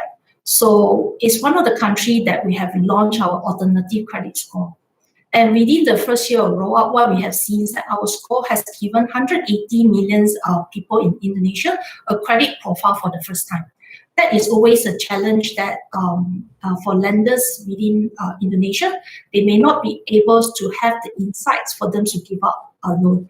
So in that aspect, I would say alternative data at this point definitely is one of the key to, I think we also talk about it, it's also one of the key driver from Bank Negara, so-called overall mandate to serve the unbanked as well as the underserved segment. Agreed. I don't know, it's a very good point, right? In the sense that I think Mozam raised the point to say that Bank Negara one of the main criteria for introduction of digital bank license is to serve a certain community, and they call it unserved or underserved communities in Malaysia. And typically they are unserved or underserved is because of lack of credit history or other means to assess their credit worthiness, right? And Mozam mentioned that very much is they have access to deposits of banking, but they may not have access to credit. And this is where digital banks can play a role, and I suppose incumbent banks to also learn of those alternative credit scoring methods and mechanisms away from the traditional, which is we know built up over the years, right? The traditional way, and use that to make better decisions to lend, so that those community can be reached. And Henry, maybe about Vietnam experience, right? And this ties in, and maybe I'll just bring some of the audience questions up front, because as you're speaking, we get questions and people are very interested in this topic that on the issue of micro lending, right? Not issue, but the topic of micro lending and digital lending to people and all. So if you got digital bank, you got incumbent banks who maybe are moving into that area, or whether they are or not. Maybe you can hear from Mozam as well. What kind of tools or processes of technology or how can you enable that activity better? Yeah. No, as Don said, there are now a multitude of sources of data that you can gather. It's really going to come down to policy. It's going to come down to again, the expectations that consumers have in each individual market in terms of what data is known about them, how they have the right to protect that data. And quite frankly, in a lot of developing countries like Vietnam or Indonesia, these policies are not clear yet. So, there is danger of abuse in terms of, particularly if you're talking about real sort of technology companies coming in where, I'll often say it, the reason why technology advances so fast sometimes is that it is unregulated. It's kind of a wild west because it is about finding new ways to build a better mousetrap, if you will. And this is why I think when you get fintech companies coming in, they have to be respectful of that and also of the regulatory environment. Of course, the opportunity is massive in that I think Muzam said it earlier, even in developed countries, most people have bank accounts and access to banking services, but there's still a large amount of people who don't have access to credit, right? And part of it is there's a huge cost of assessing someone's credit worthiness, and there's a huge cost of just managing the whole sort of credit cycle. So this is where, again, technology can help remove some of these barriers, can help lower those costs.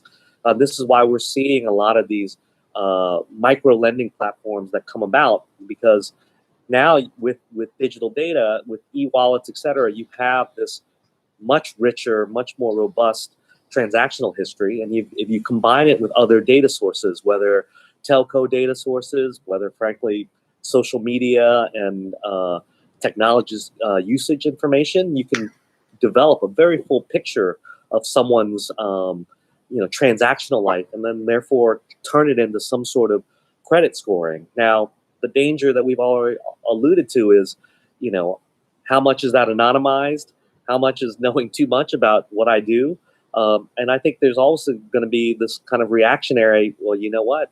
I'm going to go back to using cash, or, someone's going to come along when people become more aware of these factors and risks of saying, here's a technology and service where we're also about protecting your information and data while providing you the best service, right? And I think there are many mechanisms for that. Muzam mentioned opting in, opting out, making it clear.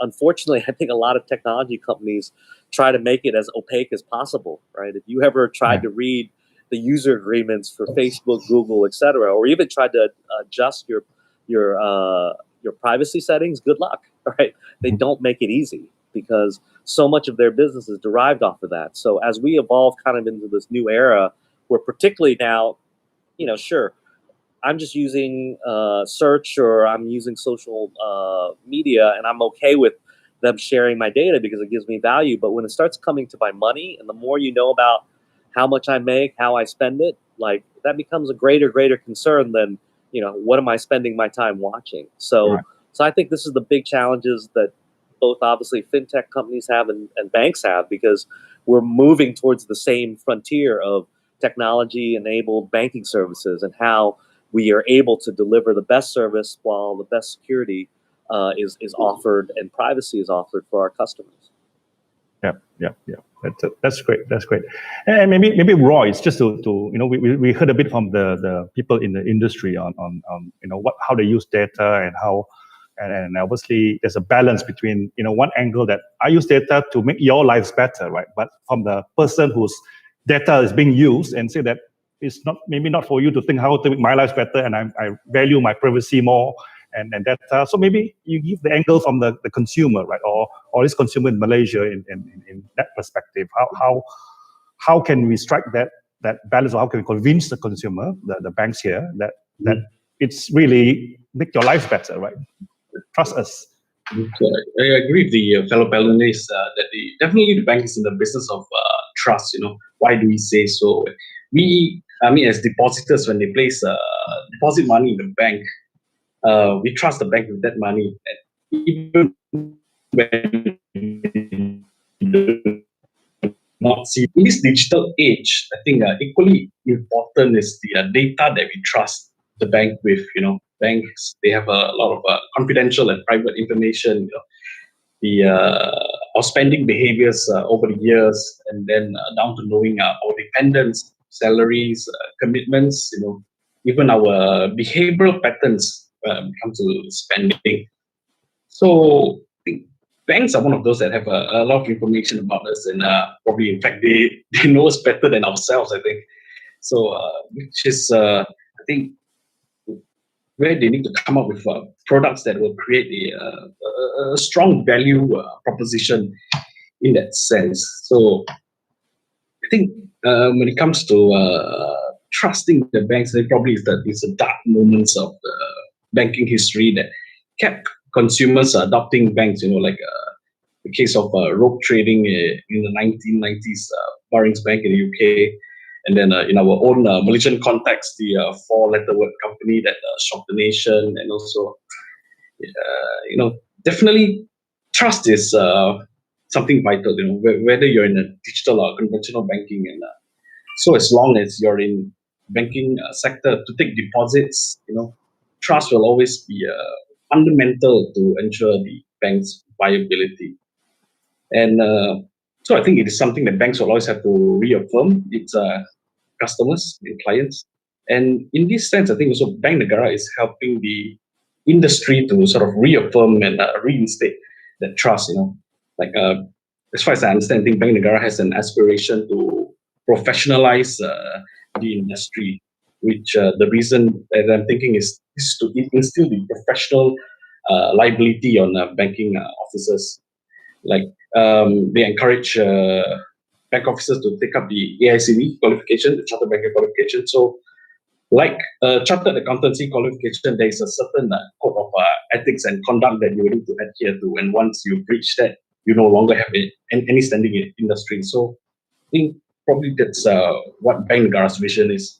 And also, secondly, for you to be hired in the sector, Bank Negara has put in place a proper employment history check. And that's to ensure that whoever is admitted into the industry, they have no previous criminal records and ethical people in that sense. So I think with all these controls in place, I think consumers can place better trust on banks. I mean, we raised a very good point, Royce, about and this is a bit linked to what Henry said, right? That I think the regulators in the country play a big role to helping consumers trust the banks, because the extent of rules you put to the banks or how you monitor those banks. I mean, somebody oversight, right, to those players can help build confidence in the banks, because you've been rightly, guided or have another body look at you. And maybe Muazzam, right, because you're probably a panelist here that has dealt with the regulators here in Malaysia the most, right? And have experience on them, looking out for the best interests of Malaysia and the consumers and all. Maybe you shed some light into that area. Yeah, I think it's very true. We heard from Henry, we also heard from Roy when we talk about from the perspective of trust. Yeah, at the end of the day, financial system is built on system of trust. I think that goes without saying, right? So that's why, I mean, from regulation perspective, supervision perspective, breach of customer data is really severely penalized. A penalty for one data unauthorized disclosure could go maximum to 10 million. I mean, that goes to show how much importance is placed on that. So that's one thing from perspective of safeguarding the data of customers, right? So obviously, when you talk about cross-marketing, cross-selling and all that, forget about it. You do not want to get into trouble with this that kind of thing. Secondly, is that in terms of the availability of the infrastructure, the applications, because part of the trust is that they must know that they are able to use that service anytime they want. And now with internet banking, with mobile apps and all that, people want to be able to do banking 24 hours a day. Gone were the days that, if you come late to the branch at 4:30, you wait to do your banking tomorrow, right? Now people, and the infrastructure behind it, the kind of architecture, the security, must be really based on industry standard and all that, must continue to be enhanced to ensure that customer can access it all the time, basically. But the other thing that when we talk about digital and cashless and all that we have to also continue to build upon now is from the perspective of also the customer, because we've seen the rise of these financial scams and all that, right? Because most of the time, Adrian, if I can share, whenever we get complaints to say that there's an unauthorized withdrawal of money from my account, right? And the first accusation or perception the customer would have would be, there must be a hacking attempt or whatever it is. But in fact, it's done properly, based on the right username, based on the right password. But because the customer doesn't know how to protect their own confidential information, they were sharing passwords and PIN code and all that, right? So in terms of the awareness that needs to be created, that's why for us in the industry, we also have these associations to also do that.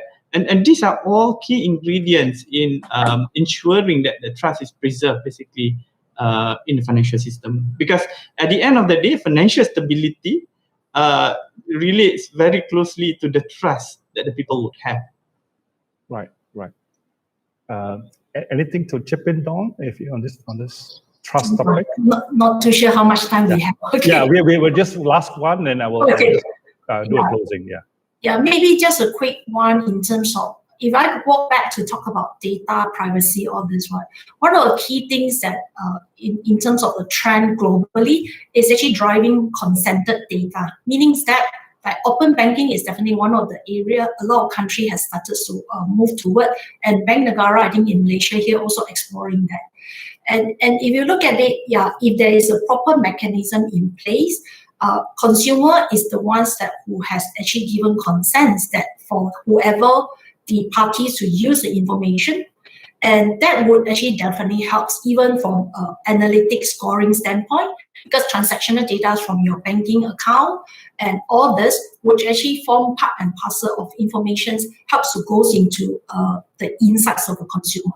I think just to cite the example experience we have in other country, in the UK, Experian has launched a service called Boost, right? For individual who has low credit score, through the open banking giving a consent, by drawing this additional transactional data in, it can actually instantly boost up an individual score. So once the individual understand that the reason and the purpose of it, right, they may start to see that data privacy, use it in a certain area that benefit them. That will be some things that actually definitely will be beneficial for the industry as well as for the individual. Okay. Right. Thanks, Don. Thanks, Don. It was a very interesting topic discussion, right? And we have about 1 or 2 minutes left, and I just need to do a closing, and not the organizers would think that I have eaten into the other session's time. And we explored a very good topic about cashless, and we all agreed that it's a natural evolution, it's necessary, it's the cost, it's reducing the friction of transactions, right? And then we move on to digital banking as one of the mechanisms or the catalyst towards more cashless transactions, and also a role of how they will work with the incumbent banks and how incumbents themselves are transforming themselves.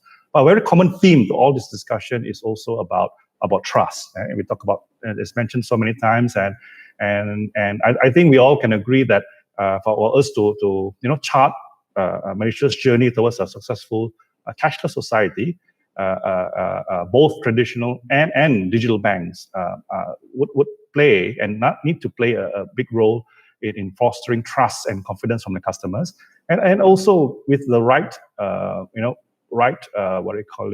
oversight by the regulators, right, to help also give that further confidence. So regulators as well play a big role in this journey of ours. So thank you very much. Thank you all for this panel session. Before we go, I just want to end by wishing Henry a happy birthday. We've organized. so the whole Malaysia is wishing you, Henry. Thank you, Henry.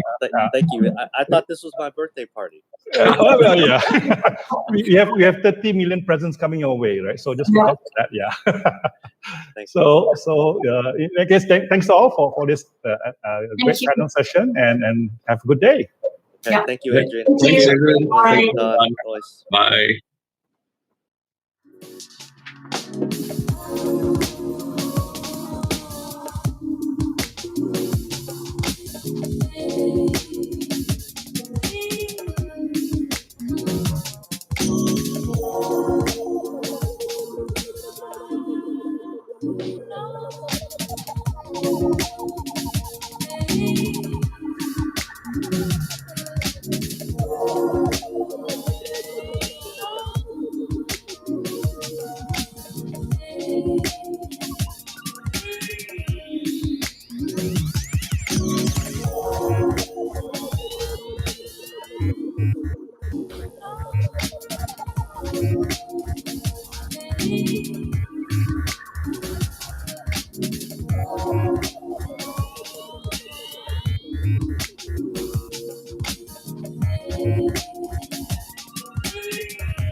Hi guys! Oh my god, what a power-packed power panel session.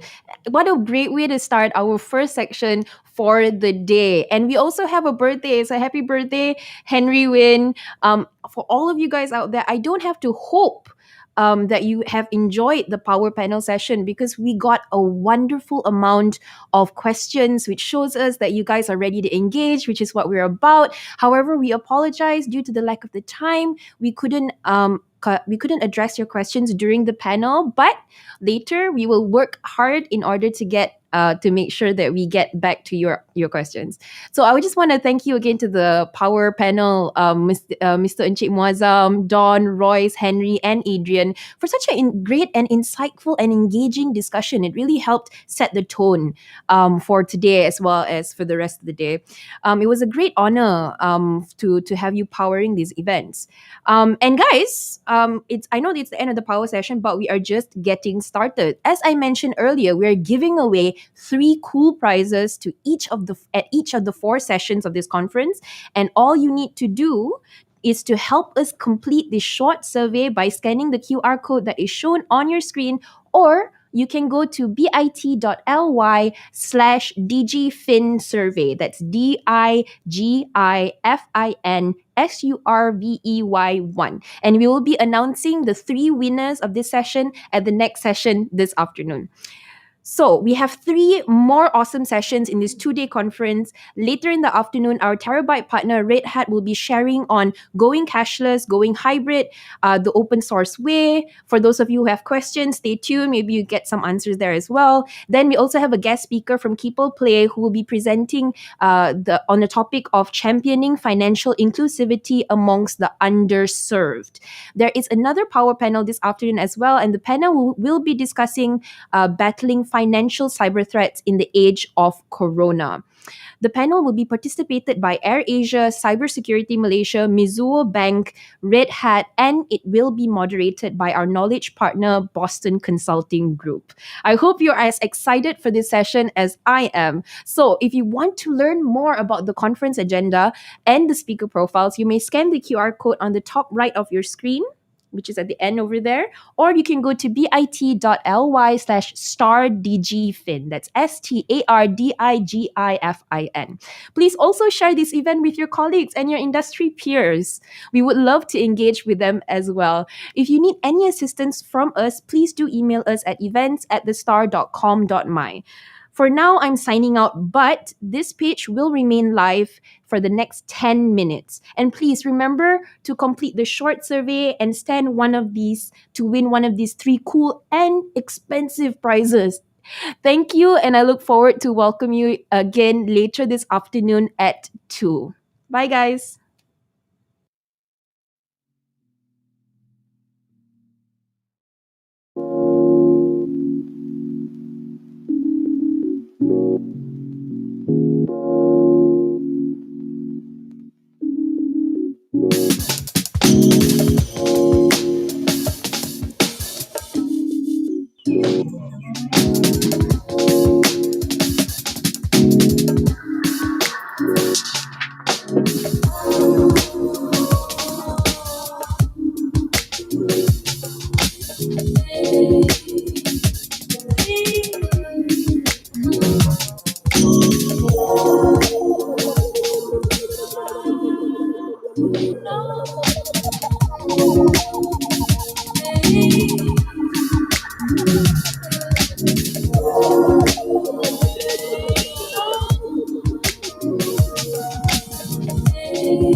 Do you find yourself rushing to send trade transaction documents before bank's cutoff time?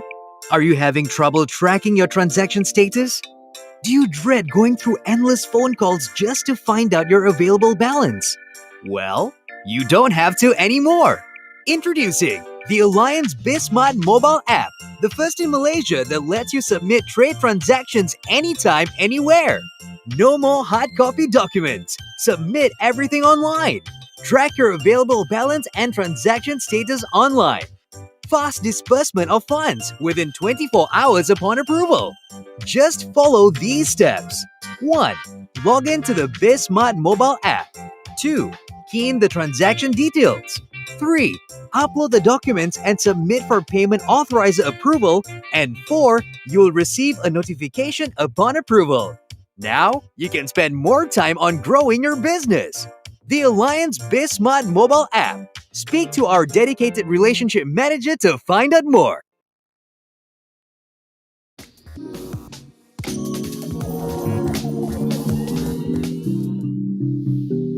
Enterprise data.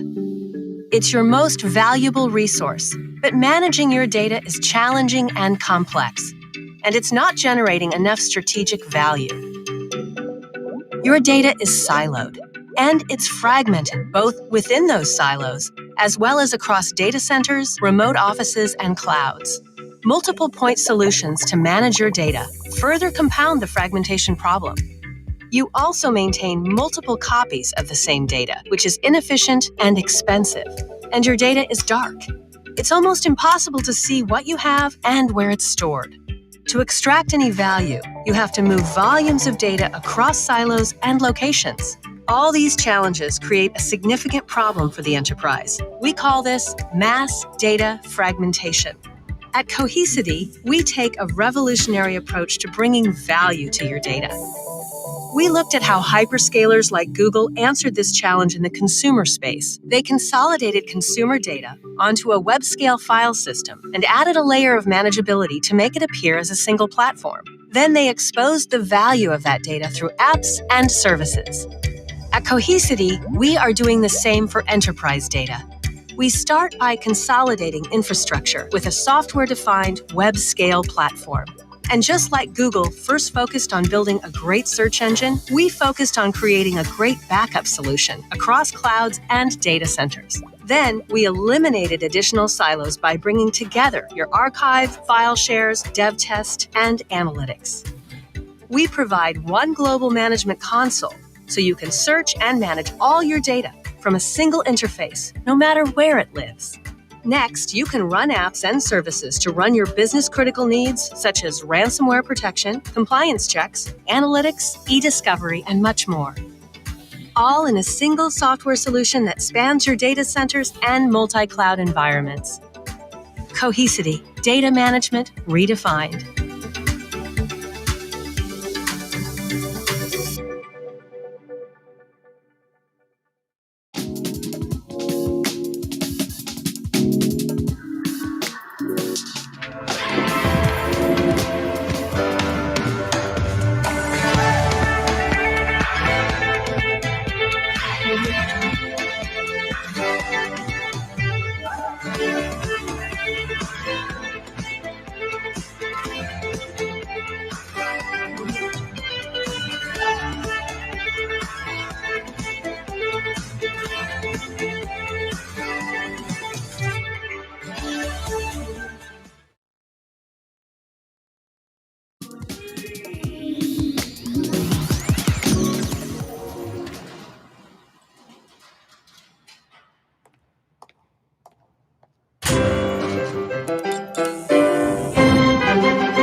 Today and every day, you are doing the impossible in a time that's been completely unpredictable. You're doing it with so little time and under so much pressure. You are juggling and jabbing, mobilizing and modernizing, remote learning and emphasis on the learning. Sorry, guys. I don't know how to turn this thing off. You are traveling and transforming, researching and resilienting. Okay, that's not a word, but you know what I mean.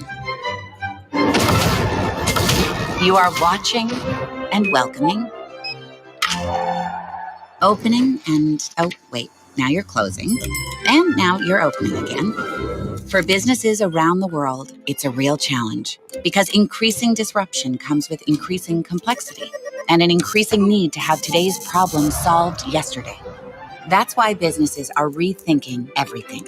Using hybrid cloud and AI with IBM, they're working not just productively, but predictively, automating processes to simplify the complex, keeping private data protected, and adapting to ever-changing consumer habits. In a year that was like no other, businesses are taking a scientific approach with IBM to invent, discover, and solve problems like no one else. There's a lot to do, but together, we've got this. Together, we push, prove, demo, dare, work, wow, solve, spark, think.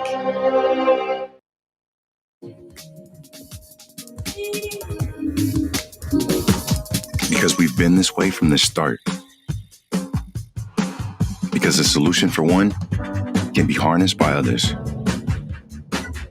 Because clouds that compete can still connect. Because innovation needs collaboration. Because a revolutionary approach to software can transcend enterprise IT. Red Hat. Our code is open.